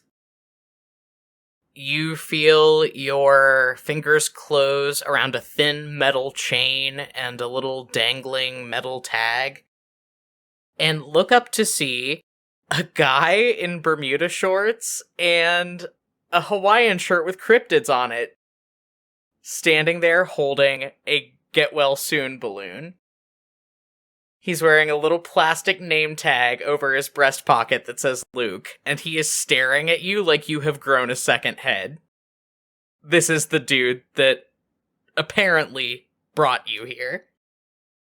Damien clutches a little tighter at this necklace and puts on a winning, harmless smile and says, "Hi, you're the guy from the... Yeah, crazy shit is happening in there. Something caught on fire. I don't..." He stares at you for a second, the balloon swaying in the breeze. Yeah, crazy shit's happening in there, and you're walking away from the crazy shit dressed in the standard work uniform of this fine establishment. You know, there are some that would call that a cliche move, but I, for one, believe in the merit of the classics. Well played. The smile does not slip. No idea what you're talking about, man. I needed some pants, and mine are pretty not wearable until they go through a washer. You know how it is. He looks at you real skeptically for a second, and then lets the balloon go flying up into the air, and sort of digs in his breast pocket for a set of car keys and takes a step closer. Alright, well, you need to work on your sales pitch, but hey, if you need a ride out of here. Yeah, sure, man, that'd be great. He points his keyring backwards over his shoulder, double-clicks it, and you see this beat-up old red truck make a beep-beep sound and the headlights flash. Still with that big winning smile, Damien nods and goes, "Thanks, man, appreciate it." And he starts stumbling towards the truck. Okay, Luke, the tourist trap manager, walks up and pops open the driver's side door and goes to get in the car. I'm gonna try and garrote him with my necklace.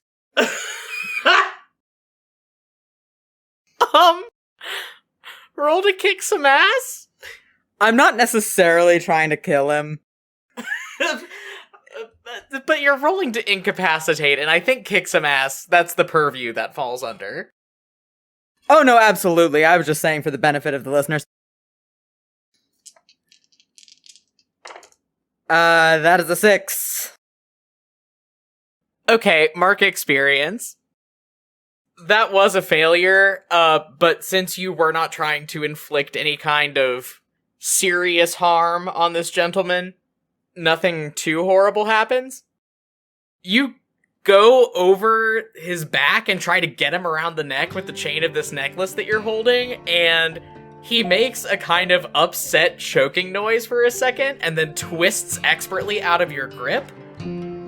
But I will say, Damien, your arcane focus, which is a medallion on a thin silver chain bearing the image of Saint Abigail, it's made of silver. And when you tried to get this dude with it, the silver had no effect on him, and you register that in a very tactical, analytic way. Damien pulls back, puts both hands up. Luke is clutching at his neck, looking at you with the utmost betrayal. What the hell, man? Sorry, I'm gonna be real with you. I've got some people coming after me, and I needed to make sure that you weren't one of them. He stares at you blankly for a second, and then looks over at the hospital where smoke is starting to pour out of the windows, and then looks back at you, and then looks back at the hospital, and then looks down at himself and shakes his head. Every lost puppy in the fucking street, get in the truck. I get in the truck before he can change his mind. Okay, he puts the keys in the ignition and you two tear out of this parking lot, down a winding mess of access roads and side streets until you are eventually spat out onto a grand boulevard lined with flashing neon lights and throngs of people moving back and forth. You see signs for museums and restaurants and casinos and every possible vice and pleasure known to mankind. The two of you are silent for a really long time, but as you near the end of this street, he shoots his eyes sideways at you while still kind of trying to watch the road, and brings up one hand off the steering wheel to give you a little wave of greeting. Alright, let's start over. Luke Johansson, nice to meet you. Damien cuts his eyes sideways at him, and then says, "You can call me Damien if you like." He snorts and guns the engine a little harder. Dude, I just watched you walk out of a burning hospital with somebody on your tail, and now you're my responsibility. I think the horse is pretty far out of the barn as far as things I like go. This old red truck turns a bend in the road, and as you watch the desert open up like a gaping maw ahead of you, you see a sign that gets closer and closer to the windshield and then fades out the rear view. That reads, "Welcome to fabulous Las Vegas, Nevada."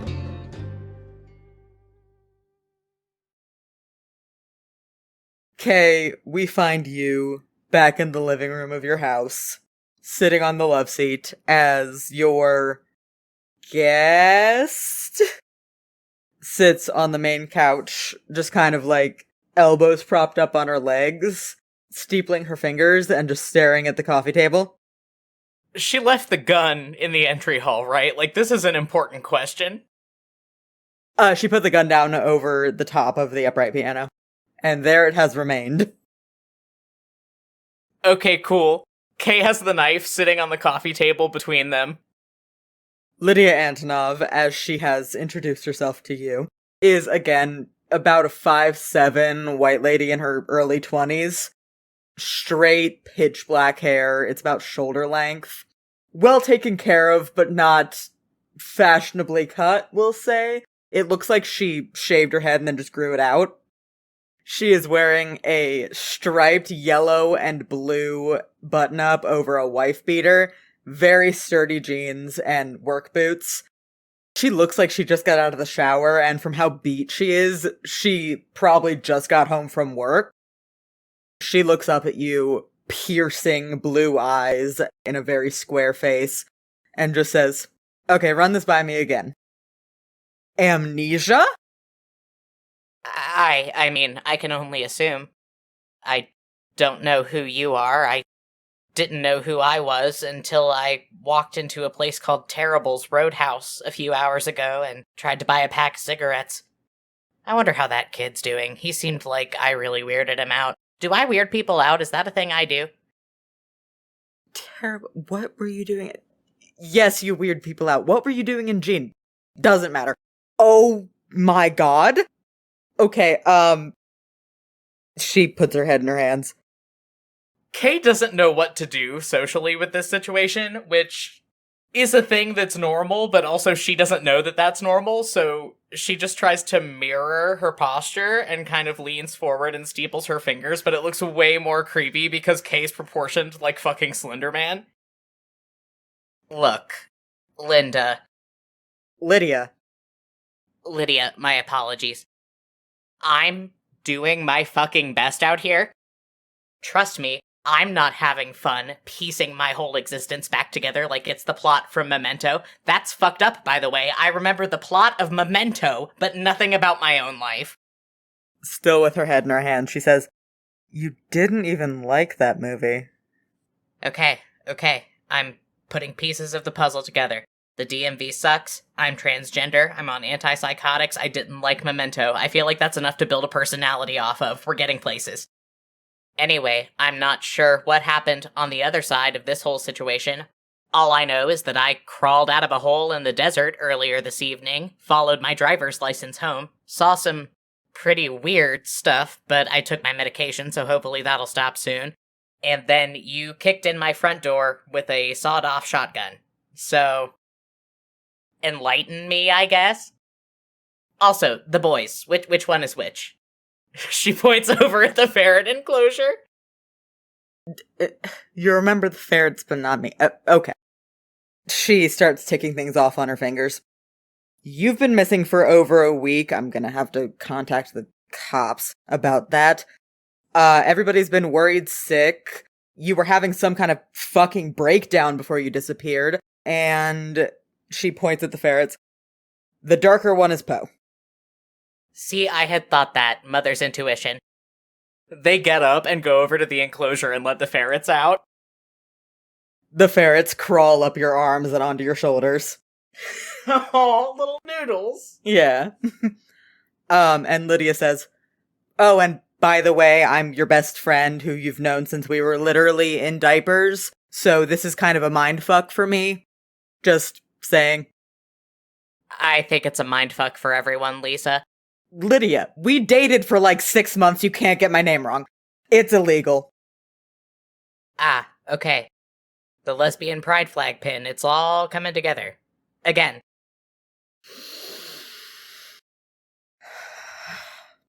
Can we go back over to my place? Because I need to be sitting on a comfier couch, I need a drink, and I need a snack. Can I bring the boys? You know what? Yeah, I'm right next door. You can bring the boys. Can we just... And then she stands up, puts her hands up, puts them back down, and just turns, grabs the shotgun off the piano, and walks out the door. Okay, I follow her. I do bring the knife. Understandable.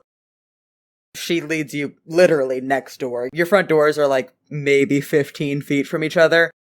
She shoulders open her own door, walks inside, just goes, okay. Okay. I'm okay. And then she gestures you in, and then gestures at a very similar living room setup to yours, and goes, Take a seat. Do you want... And then she looks you in all your undead glory up and down, freezes, and goes, can I get you a snack? Can I... I mean, I'm not hungry. It's probably weird that I'm not hungry, huh? Yeah, little bit. Okay. Peanut free. What do I have that's peanut free? I got Starburst, I got Bugles, and I think I got a strawberry and cream yogurt. I have a peanut allergy. The plot thickens. Starburst will do, but I don't want the red ones. Those are trash. Yeah, I know, yellow and pink ones. Got it. She heads off around a corner into what you presume is her kitchen. The layout seems very similar to your house. Hers is a little more compact, like, width-wise. There's not room for, like, a full hallway. There's just the staircase and a little bathroom under it. I just start messing with her stuff. I was invited in here. Just picking up things and putting them down. I think by the time she comes back, Kay has, like, one of those dumbass coffee table books in her hands, like, upside down, just flipping through the pages. Yeah, sure. Her living room it's been updated slightly more recently than yours, and it's way cleaner and more organized. But there's a bunch of, like, little stupid knickknacks around. You see, like, ceramic birds, and there's a model of a rocket ship on the coffee table. And somebody put together a Lego playset and just put it on the entertainment center. You don't know what that's about, but it's the Death Star, so that's interesting. The Death Star, you say? Oh, I'm up poking at that. As soon as I see it, I'm up trying to, like, open it up and see if there's anything cool inside. It's really nice. The rooms are kind of detailed. There's no, like, outer covering, but there's the laser and a bunch of rooms and a bunch of little figures. You're messing around with that and still holding onto this coffee table book when Lydia comes back around the corner and just goes, can you put those down? We're, like, having a conversation. Kay puts Darth Vader back very sheepishly and then closes the book and puts it on the coffee table and sits back down. Lydia sits down, this time on the couch next to you, and just wordlessly holds out a handful of Starburst. They are all either yellow or pink. I nibble a corner off of one and then offer it up to the ferrets. Hemingway the ferret takes this entire starburst out of your fingers. Good boy. Eat. Grow strong. Lydia has resumed her posture from back at your house. She has a hard cider with a curly straw in it that she put down on the coffee table. No coaster. And she just picks it up, slurps, and then puts it back down and says, okay. Let's start back from the beginning with what's going on with you. Well, like I said, I don't really know. I crawled out of a hole. There was a bike there. I assume it's my bike. I knew how to ride it. Yeah, it's your bike. And then I came back here. I have a lot of questions, Laura, if that's okay. It's Lydia. Now you're just doing it on purpose. Yeah, I am. Oh, am I an asshole? Kind of. Interesting. Anyway, I came back, walked around the house for a little bit. Why is no one else home this late?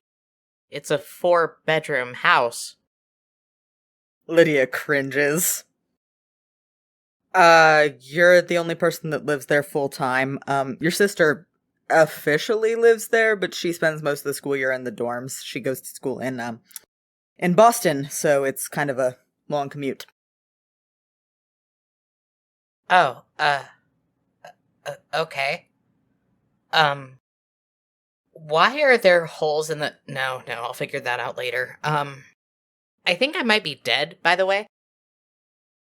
She gives you a long look again, and then says, I am sure there is a different and more rational and less upsetting explanation for what is going on with you. Well, I mean, one way to find out.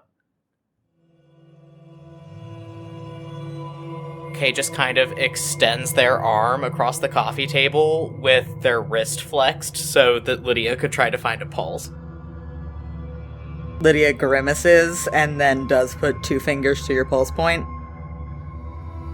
There's a long moment of silence, and then she says, that doesn't prove anything. It could be, bradycardia. You have a family history of heart problems. That could be it. Look, I'm just following the trail of logic here. I crawled out of a grave. I don't have a heartbeat. I look like this, unless I look like this all the time, in which case... Damn. Kind of a rough situation.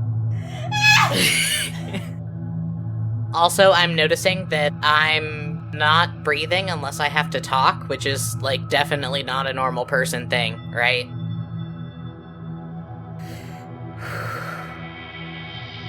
No, that is not normal. But you being a zombie is kind of a bridge too far for me, even given the general craziness of the world. So I'm gonna just try to keep thinking of different explanations, if that's cool. I suppose it has to be cool. My brain is the equivalent of an Etch-a-Sketch that's been tumbling around in a clothes dryer. I'm a blank slate, baby.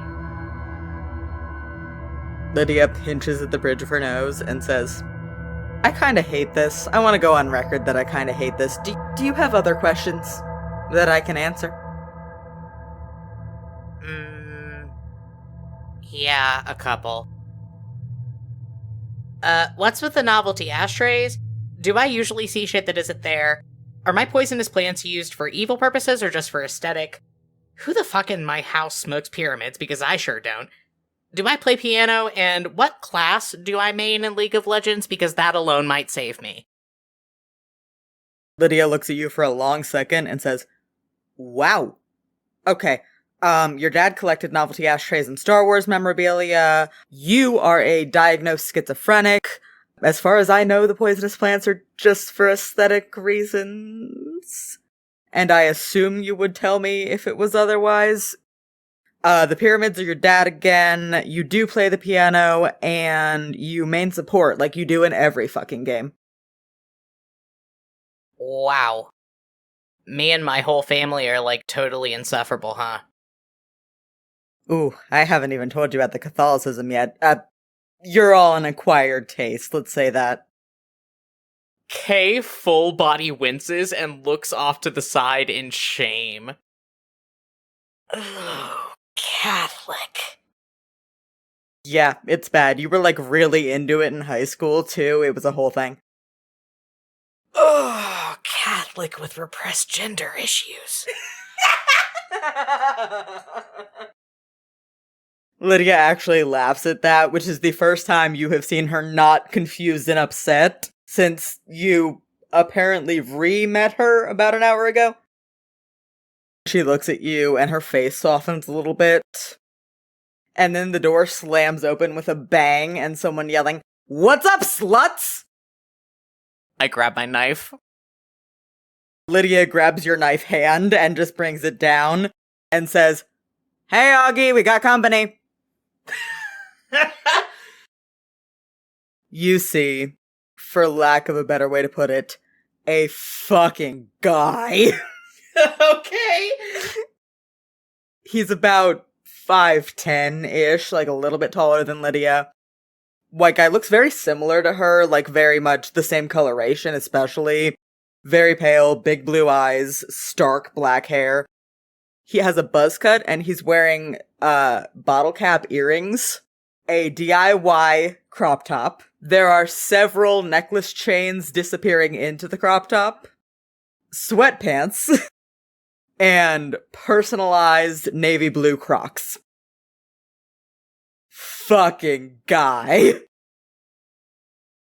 He swans in, looks at you, gives you the finger guns, and goes, "Kay, you're alive! That's awesome." And then he leans over the couch to give Lydia a hug from behind and leans his head against her shoulder and very dreamily says, "I had a good night. I hope work was alright.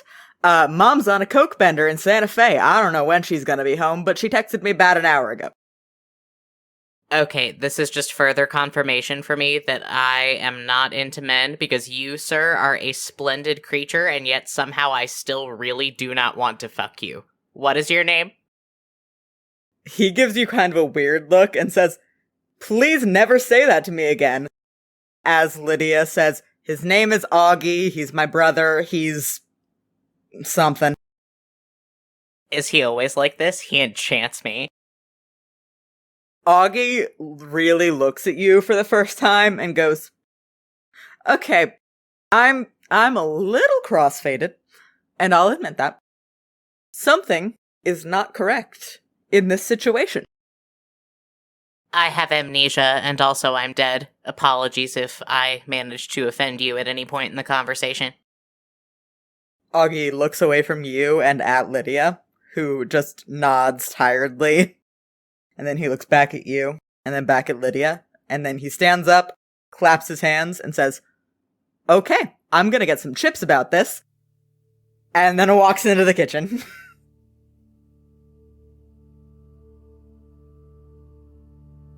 Damien, we pick back up with you, sitting in the cab of an old, beat-up red pickup. Luke Johansson, the man who just rescued you from the hospital that you burned down, is burning rubber down I-15 West. The sun is setting over the desert, sinking beneath the horizon, its glare making you squint against the light, as he peels off the Prim exit and turns onto a long, winding road, skidding into a dirt parking lot beneath the long shadow of the big papier-mâché mermaid hanging off this abandoned billboard post. He turns the key, yanks it out of the ignition, and the rattling engine dies. And for a moment, the two of you sit in uncomfortable silence as he turns over to look at you. Alright, so, we got a couple things to talk about, but they're probably better discussed inside over a couple cold ones, yeah? Yeah, sure. Can I get something to eat? I'm, like, really hungry. Yeah, we got snacks in the gift shop, come on. He bails out the driver's side and just slams the door behind him and starts walking towards the lit double doors at the front of this big repurposed warehouse. I'm gonna hop out the truck, shake off a dizzy spell, and follow on after him. The inside of this place is much the way you remember it. Kitschy gift shop full of various Vegas-themed and cryptid-themed memorabilia. And a big plexiglass aquarium where the cash register is, with the tail swishing back and forth through water that stinks of chlorine. The same mermaid that you remember is exactly where you left her, elbows perched on top of the counter, phone in her hands, just scrolling and idly swimming. You see that on one strap of her tacky plastic shell bikini, she has a little plastic name tag clipped on that says Gina. She looks idly up at you from her phone and tucks a strand of that grown-out bottle blonde hair behind her ear and goes, "Oh, great, you're back." Damien winces and says, "Yeah, I'm back. Sorry about all that. Can I do something really quick?" And then he presses his necklace against her arm. She squints at you and yanks her arm back and goes, hello, back off. But the silver does nothing to her. Just checking. Sorry. Can I... And then he starts looking around for, like, a snack shelf. Yeah, up near this register, there's a bunch of bagged candies, like gummy worms and stuff like that, some crackers, some popcorn. You can have your pick. It seems like Luke is not going to charge you for any of this stuff. Damien's gonna pick up a packet of Starburst and a bag of popcorn, pick all the red and orange Starburst out of the package, and then tear open the bag of popcorn. As you are doing that, Luke, looking extremely tired, sort of wanders up to the counter, perches both of his elbows on top of the plexiglass, and just leans forward to put his head in his hands. Okay, Gina, I have to deal with the consequences of having a massive heart once again. Thank you for picking up the closing shift, but I know you got class in the morning, you can go home. Gina the mermaid needs to hear nothing further than this, and with a schlorp sound, hauls herself out of the water to sit on top of the plexiglass counter, and peels off her tail. Oh! It appears to be made out of some kind of, like, stretchy latex or something, and underneath it, she has two human legs that are clad in a pair of skin-tight black bicycle shorts. I apologize for thinking you were a real, actual fish person. She swings her legs over the counter and jumps down to stand on the floor, throwing her little name tag down onto the plexiglass with a clatter before she turns over to raise an eyebrow at Luke. See, I told you that paying extra for the bespoke tail would be a benefit for business in the long run. Damien just very slowly and subtly peels a red Starburst as he's watching this conversation. Luke also rolls his eyes and then reaches behind a display of tacky Las Vegas t-shirts to pull out a zip-up hoodie that he wordlessly hands over to Gina the not mermaid? Gina the college student, if you had to guess by the look of her. Yeah, sure. Clock out and go home. I know you've got a long drive. She leans over the counter and punches something into the little register computer up there and dips. After she goes, Luke follows her up to the double doors and locks them with a heavy thunk of metal, and then reaches into a cooler of, like, energy drinks and sodas and stuff and digs around in the bottom until he comes up with a couple cans of beer and nods down the escalator next to this huge plexiglass aquarium that goes down onto this big exhibition floor looking thing. Damien nods back, but makes no moves toward the escalator and just says, after you. He kind of shrugs, already cracking open his drink, and just hops on the escalator and rides it down. Okay, yeah, now Damien grabs his Starburst and his popcorn and follows after him.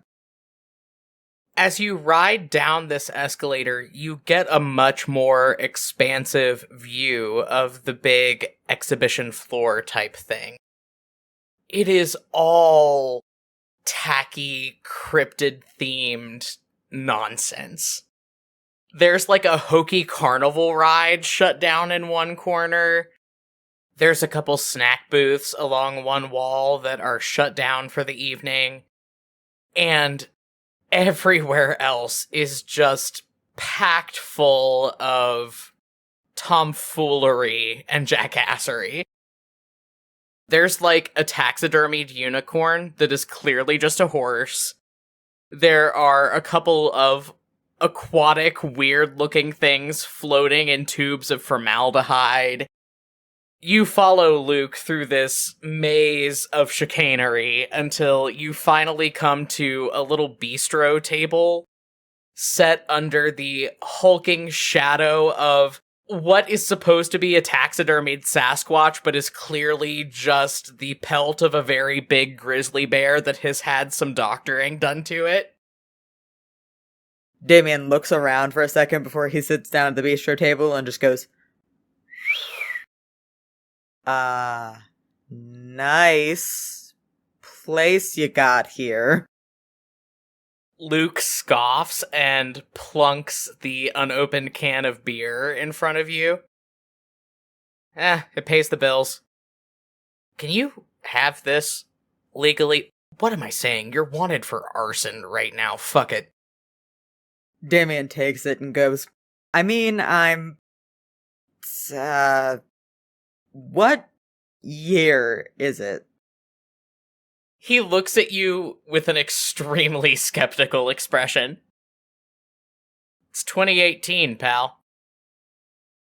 And, what month? April. Are you a cop? Because if I ask, you legally gotta tell me if you're a cop, otherwise it's entrapment. I'm not a fucking cop. And apparently I turned 22 in September. Cheers. And then he takes a swig of the beer. He gives you another dubious look, but then clinks your cans together and also takes a drink. Alright, so I've gotten myself in the shit yet again. It's what I get for having a charitable personality. Damien shoves a handful of popcorn in his mouth and goes, you literally refuse to call me an ambulance because it would be expensive. Well, that's because finances were involved, man. I gotta keep a tight ship running around here, you understand. Anyway, you're running from something. If it's the Mafia, I have a couple avenues that I could use to help you get out of the country. If it's shitty family, I have more than a few tips and tricks. God knows the assholes that adopted me have been trying to track me down for years, which may or may not have something to do with me, emptying their bank accounts before I dipped, but that's neither here nor there. Damien pauses for a second and then shakes his head and goes, I don't actually know what I'm running from. The last I remember, I was 16. And I'm not anymore. So. He reaches over and takes your beer back from you. Hey! His eyes narrow at you, and then he slowly sets it back down in front of you. Okay. The amnesia excuse. You're good, kid. Who'd you study under? I am literally just a guy. Like I said, nothing in the last 5 years. It was December 21st, 2012. I took my meds for the night, I went to bed, and then I woke up walking down the highway. Luke raises an eyebrow at you and slowly takes a sip of his beer. Oh man, baking the night the world supposedly ended into your excuse. That is a little hackneyed, I will warn you. This is just constructive criticism. Damien eats another handful of popcorn and goes, "They're not what?" Alright, so you want to stay in character. You know, December 21st, 2012. All that dumb brouhaha on TV about the world ending and everything changing as we knew it. And then the sun came up and everything kept going. The way it always has. And sure, there were a bunch of people running around saying something like a wall came down, or the realm of dreams had entered into the realm of the living, or any of that dumb bullshit. It's all a political conspiracy. You get that, right? A what? Why would... Okay, pretend I don't know that. Enlighten me. He reaches over and steals a handful of your popcorn. Oh, cool. You're literally snatching food away from a half-starved, not teenager anymore, but... My fucking popcorn. Damien just raises one extremely unhealthily skinny arm, gestures at it, and says, "I used to weigh 200 pounds. And my mother used to think I was straight. We all changed. Time marches on. Anyway. Imagine you're one of the bigwigs sitting on top of all of the institutions that make the world go round, and you suddenly get the opportunity to blame everything bad that happens on, well, in some cases, the literal, actual boogeyman. All the December 21st, 2012 bullshit happens, and apparently, shit breaks bad. Some farmer in Puerto Rico guns down El Chupacabra on his land. The Mothman stages a string of kidnappings in West Virginia. You don't want to hear about the shit with the Jersey Devil. Couple years down the line, we've got a cartoon mouse sitting behind a CEO's desk in Anaheim. People say he was born from the dreams of thousands of children, but now he's a union buster with his own paramilitary death squad. But hey, at least the assault rifles play When You Wish Upon a Star when they shoot you. That is the one of those that I least want to be true, but it also seems like the easiest to verify. Luke shrugs and takes another sip of his beer. I wouldn't know, man. I got arrest warrants in California. I try not to go that way. Anyway, none of this is ringing a bell? Damien pauses, looking down at his beer where the hand wrapped around it has started to glow just a little bit, and steam is rising up through the hole in the top, and then shakes his head really hard and says, "Nope, not a thing. It's just a blank." Huh. Alright, you know how to commit to the bit, I'll give you that. Anyway, I think I can find one of those TLDR things on the internet that explains the whole thing. He pulls a phone out of his pocket and starts tapping at the screen. Damien leans over to watch what he's doing. "Where's the headphone jack?" Luke is absently closing out a lot of apps and doesn't really look up at you because he's busy. Where's the... Oh, yeah, so there's no headphone jack because now you have to pay for the extra attachment that will let you use it as a headphone jack. It's all a racket, planned obsolescence, all that shit. Something the new CEO came up with. Okay, so why the fuck would anybody buy that? Well, apparently the new CEO is a siren, and you kind of can't help but buy it because of, siren things. What happened to the other guy? I mean, I know the first one died, but... She ate him. On live TV.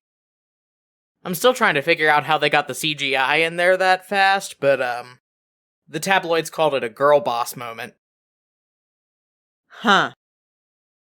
I liked it better when I didn't know any of this. Yeah, you and everybody else suffering through existence right now. Oh, here it is.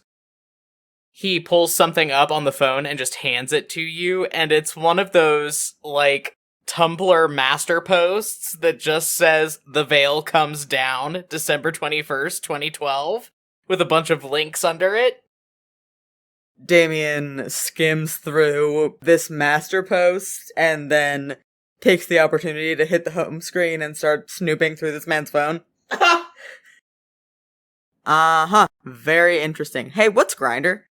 Oh no! He snatches the phone back out of your hand and holds it protectively to his chest. I'm just asking because you got like 15 notifications. And I'm just saying no because there are plenty of guys on there that would love a boy with Swiss cheese for brains. Hey. Rude. Accepted, but rude. He glares at you for a second and then kind of pulls the phone a little bit away from his chest to peek down at the screen. 15 notifications, though. Your boy's on fire tonight.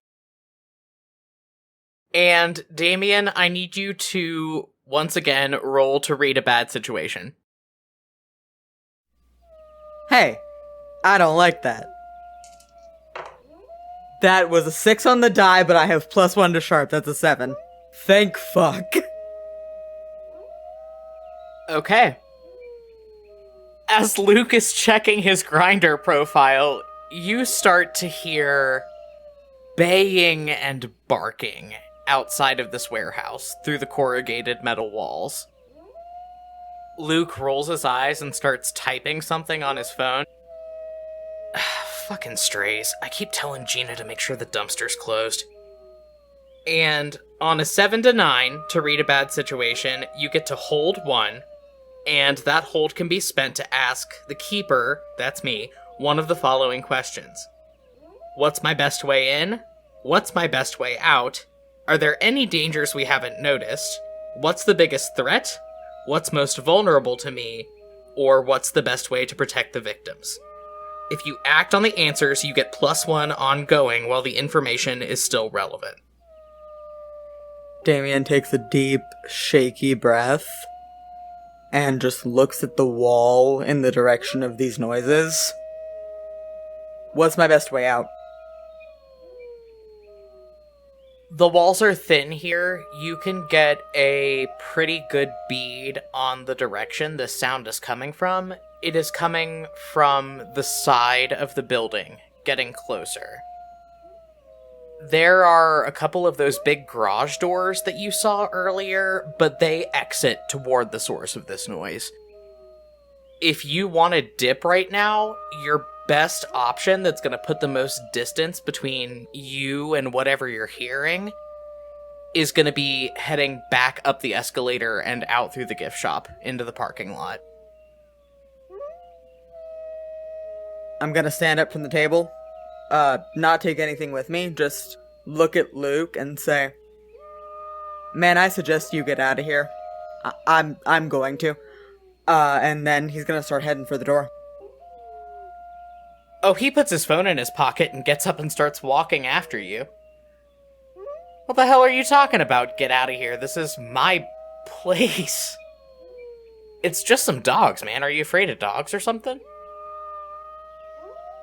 Oh, do they sound like dogs? Do they really? Because to me, they sound like coyotes. He stops and listens for a second. And yeah, the sound you are hearing is much higher pitched and more mournful than the howling of any stray dog you've ever heard. And you're not sure where, but you have heard coyotes before. And you're not sure how you know this, but there's something deep and visceral inside you that sets off a fear response at the knowledge that coyotes don't hunt in packs. And then you hear the hoofbeats. Not the even cadence of somebody riding a horse. It's odd, it's wrong, it's something with too many legs that you knew if you tried to conceptualize it would hurt. You don't want to think about it. And then you hear something else. Long and low.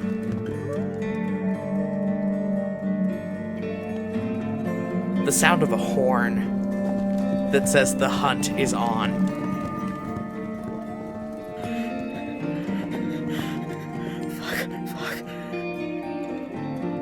Damien looks at Luke and says, "Run if you want. I don't give a shit." And then he bolts. Luke isn't as freaked out as you are, but he doesn't understand why you're dipping all of a sudden and runs after you up the escalator and out through the gift shop into the parking lot. The two of you kind of skid across this dirt surface with the spray-painted parking spots outlined across it, clouds of dust kicking up under one guttering streetlight that's the sole source of illumination.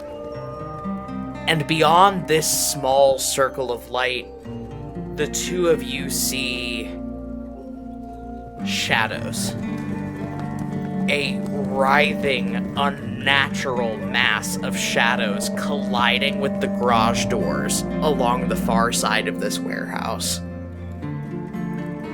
It is as if the night itself is seething and heaving and growing claws, and you watch these metal doors crumple like paper as they are torn off their hinges.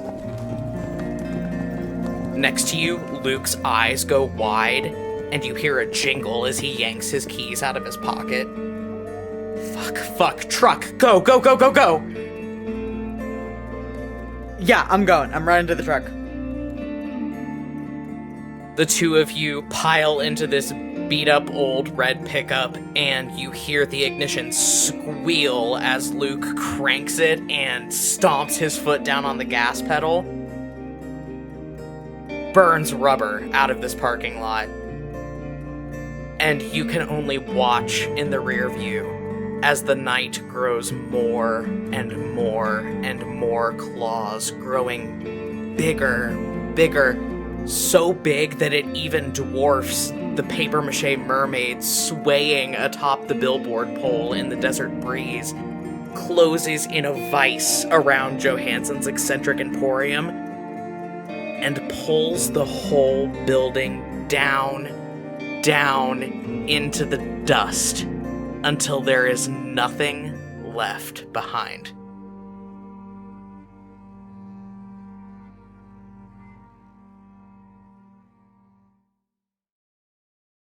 Okay, we come back to you in the Antonov's living room.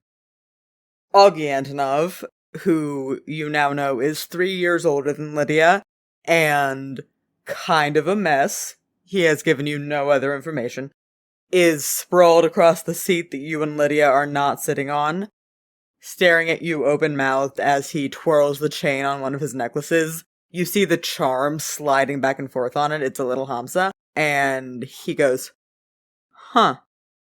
So amnesia, undeath, and now I'm caught up?" I mean, you're as caught up as I am, dude. I don't know what to tell you. Huh. That's fucked up. And then he chomps down on a chip. Lydia has her head in her hands again. She goes, "Yeah, it's real fucked up. Do you have something to actually contribute to the conversation?" And he points at her accusingly and says, "I told you I was going out partying tonight. You cannot hold me responsible for not being prepared for this shit." And then he takes a ferocious bite of a chip and says, "Have you called her family yet?" Oh yeah, we should do that, huh? Lydia sits up and makes this kind of like, no, absolutely not, crossing the arm gestures in front of her chest. "Not happening tonight. Not doing it. It is so late at night. I need to sleep for a few hours because I have to go to work at 1 tomorrow. And before I do that, I have to call Frankie and Bailey and dozens of very worried Irish Americans." Kaylin does one of those full body winces again. "Oh, Catholic and Irish." Lydia points at you and says, "And I dated you for 6 months while you still thought you were a guy. So I demand a couple hours of grace on this." Yeah, that's fair. I'll let you two get back to your whole thing. Lydia, could you just walk me home real quick? Lydia's performative, mostly righteous indignation deflates, And she scrubs a hand back through her hair and says, yeah, I can do that. Do you need anything else tonight? Or I'll ask you when we get there. Come on. And she stands up and offers you a hand to pull you to your feet. Kay takes it and leans a little harder on her than she can not feel guilty for. Ugh. Lydia squeezes your hand super hard. And then does the kind of I'm watching you gesture at Augie and says, you don't choke on any vomit before I get back, do not text your ex, and do not eat my last yogurt. Aw, you were gonna give me your last yogurt? Lydia looks at you and then looks away and goes, well, yeah, obviously. And then looks back at Augie and says, but you, I'll kill you. And Augie puts both hands up and very playfully gives her a little salute and goes, aye, Captain, don't want to start another prank war. She glares daggers at him and then pulls you out the door. The contrast between the Antonovs' house and yours is striking. Not really because of the look of it. Again, their house has some newer furniture, but is still very 70s. Like, the look is similar enough, but your house feels empty and lonely. As soon as they're in the front door, Kay shuts and locks it behind them before turning over to look at Lydia with a guilty, almost, expression. Look, I know you're tired and you've got work. I'm covered in grave dirt. I'm, like, really dirty. And I want to go take a shower. But there's something up with the bathroom. I saw something up there earlier. I'm not asking you to shower with me. That's not the whole situation that I'm trying to spin here. Can you just hang out while I take a shower so nothing kills me? If that's possible, given the whole probably dead thing. That sounds so fucked up. I'm sorry. Go home. I'm sorry. No. She gives you a look like she knows something you don't, and she's really sad about it, and then summons up a smile and says, no, I'll hang out. I've been in your bathroom before. I know there's the whole door in the middle there. I will sit on one side of the door, you can take a shower, and we'll be okay. Yeah? Yeah, good. I have sand in places I don't want sand.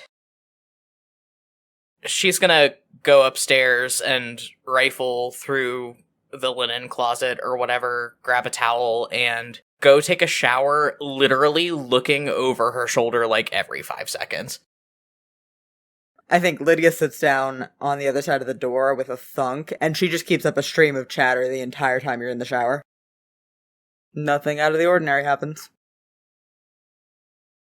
Okay, if there's like a bathrobe or anything in the linen closet, Caitlin's gonna put that on and put their hair up in a towel and kind of just breeze past Lydia out the door and take a few blankets off their bed back in their bedroom before walking back out into the hallway. I don't want to sleep up here. I know that's fucked up. I know that's weird. Just hold on a second. She walks around to literally every room up here, opens all the doors, turns on all the lights, except for the bathroom, which is kept shut. Lydia just stands on the landing while you do this. She doesn't look surprised or confused that this is happening, which is not reassuring per se. She just waits for you to finish and then smiles and says, okay, you're sleeping downstairs then? Yeah, the couch is comfy enough, it looks like. Well, is it? Is the couch comfy? Can I sleep there? I don't... It's not as comfy as it could be, but I know for a fact that you've taken enough naps there that it'll be fine. Do you want me to grab the Lunesta out of the medicine cabinet, or? Yeah, I'm probably gonna need something to put me out. Thank you. I'm gonna go set up. Lydia, I'm sorry. I'm sorry. I don't remember. I'm trying to remember, but every time I try, it's like there's all this scary shit in my brain that I don't remember, and that makes it even scarier.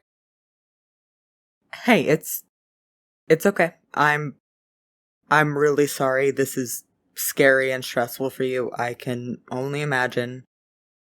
It's not your fault, and we're gonna get you through it, okay? And she kind of reaches up to pat the side of your face. It is all going to be okay. Let's just take it one step at a time. Yeah, one step at a time. She counts every step to the bottom of the stairwell and just mummifies herself in blankets on the couch and turns on the TV, leaves it on whatever channel it's on. Just wants the noise. After a moment, Lydia comes down the stairs after you. She's got the prescription bottle of sleeping pills in her hand. She rattles it a little bit and then says, I'll go get you a glass of water and then we'll be good. Yeah, I'll try to knock out without it first, but I appreciate the thought. You should go home. I think Augie's in more imminent danger of dying than I am. She rolls her eyes. He does his best. I don't fault him for it. He was very responsible our entire childhood. And now that I am a big girl who can take care of myself, he is entitled to some debauchery. I don't think there's anything in the world that entitles anybody to those Crocs, so you're very gracious. God, right? They're so bad. She shakes her head. I'm gonna get that glass of water. You know, he's a rocket scientist. He has no excuse for this shit. A real, actual space engineer. And then she kind of throws her hands up and she walks into your kitchen. Kaylin just sort of lays down on the couch and bundles up a wad of throw pillows under her head and stares blankly at the TV. Lydia comes back with a glass of water, hands you that and the sleeping pills. I think she leans down, gives you a kiss on top of the head, ruffles your hair a little bit. We are gonna get you through this. Okay? Yeah, I'll be fine. Something tells me I always am. Right. She nods to herself. Okay, well, you might be just getting the hang of getting my name right, but I know for a fact it's in your phone. So, call if you need anything. I am right on the other side of the wall. Try and get some rest before we have to deal with our other best friends and a significant chunk of your family. And she gestures at you. This whole situation. Will do. Night. Night. And then she walks out. Kay does get up and locks the door behind her, and then goes back and lays on the couch and tries to sleep. You lay there for you don't know how long. It feels like hours. A few episodes of some sitcom play on the TV. You just can't fall asleep. You are bone deep tired. And you try and close your eyes, you try and do deep breathing, you try everything you can think of. And you just cannot sleep. Yeah, fuck it. They're gonna check the dosage on this bottle of sleeping pills and figure out how many they need to take and use the glass of water that Lydia brought them to take it. You lay back down, you are watching the sitcom, and you still can't fall asleep.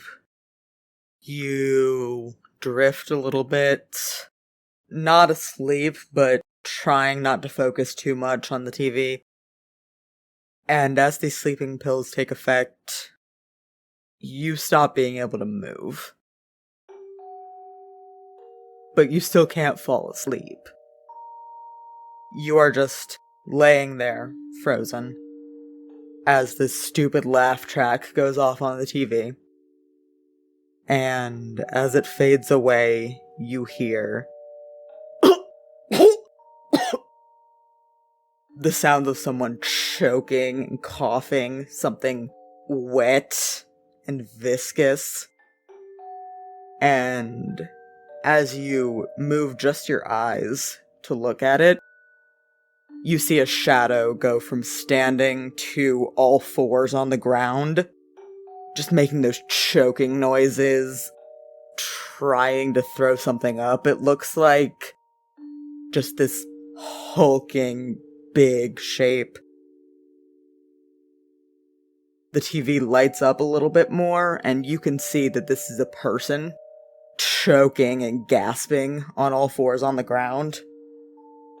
It goes on for minutes. Eventually, the shape falls over on its side, just clutching at its chest and its stomach, still choking. And then there's a pause, and the head on this figure swivels to look up at you on the couch. And you see that this is the man from the photos, from the garage, from the kitchen. Larger than life, but curled on the ground. His eyes are very similar to how yours look now. Glassy, frayed pupils. He's older than you saw him in any of the photographs, you'd say mid-30s. And there is blood pouring from his eyes, from his nose, from his mouth. And he grins at you, just this big, crooked smile, with his bloody teeth. And as he opens his mouth, a glut of blood pours out of it. He doesn't seem to notice. He says, "Should've got out while you still could, kid." And then he just lays there, staring at you.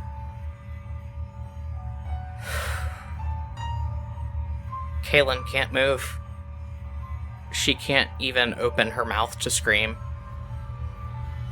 So she just lays there on the couch and screams against the back of her own clenched teeth until her voice gives out.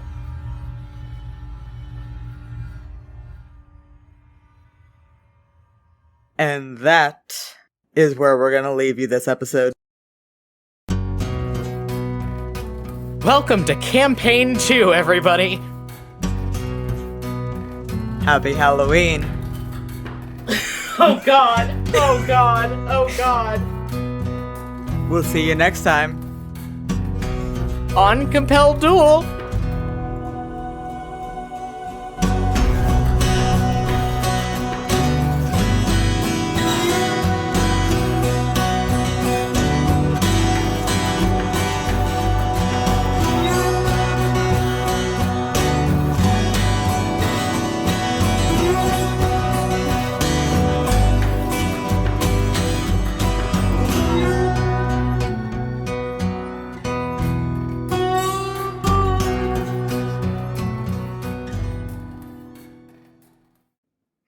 Hey everybody, Barry here with the postscript, just clearing up a couple housekeeping things here at the end of the episode.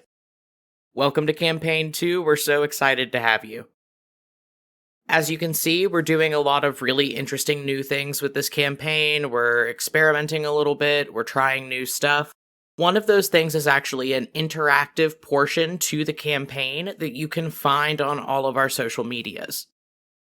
This interactive portion is completely optional, it's not necessary to understand or keep up with the campaign, we just thought that it added a fun, interesting layer to things.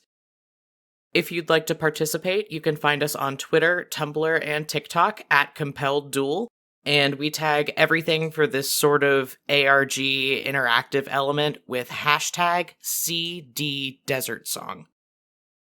If you're enjoying the show, now's the time where we come to you hat in hand and ask that you consider going over to patreon.com/compelledduel and getting on board with some of our amazing patron benefits. We are an independent production. We don't do ad revenue. We don't have any source of income other than our Patreon and our day jobs that help us get this podcast out there.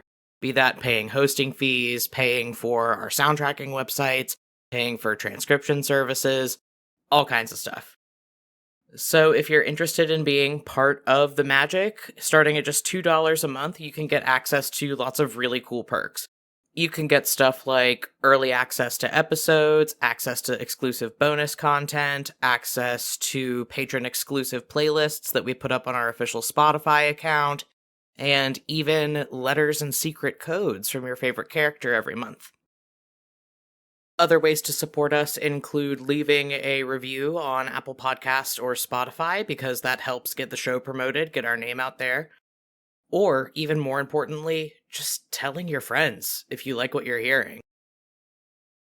We do a Q&A live stream on our YouTube channel where we answer your questions about the episode and generally just have a good time, so we would love it if you guys would show up for that. Our next one is going to be on Monday, November 7th at 6 p.m. Eastern Time.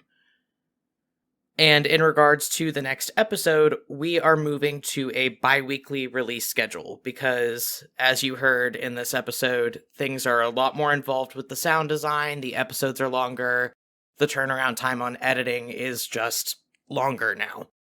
So you can look for episode 2 to be dropping on Monday, November 14th, 2022. Or if you are a member of our Patreon, you'll be getting your early access to that on Sunday, November 13th. Thank you all so much, and we will see you next time.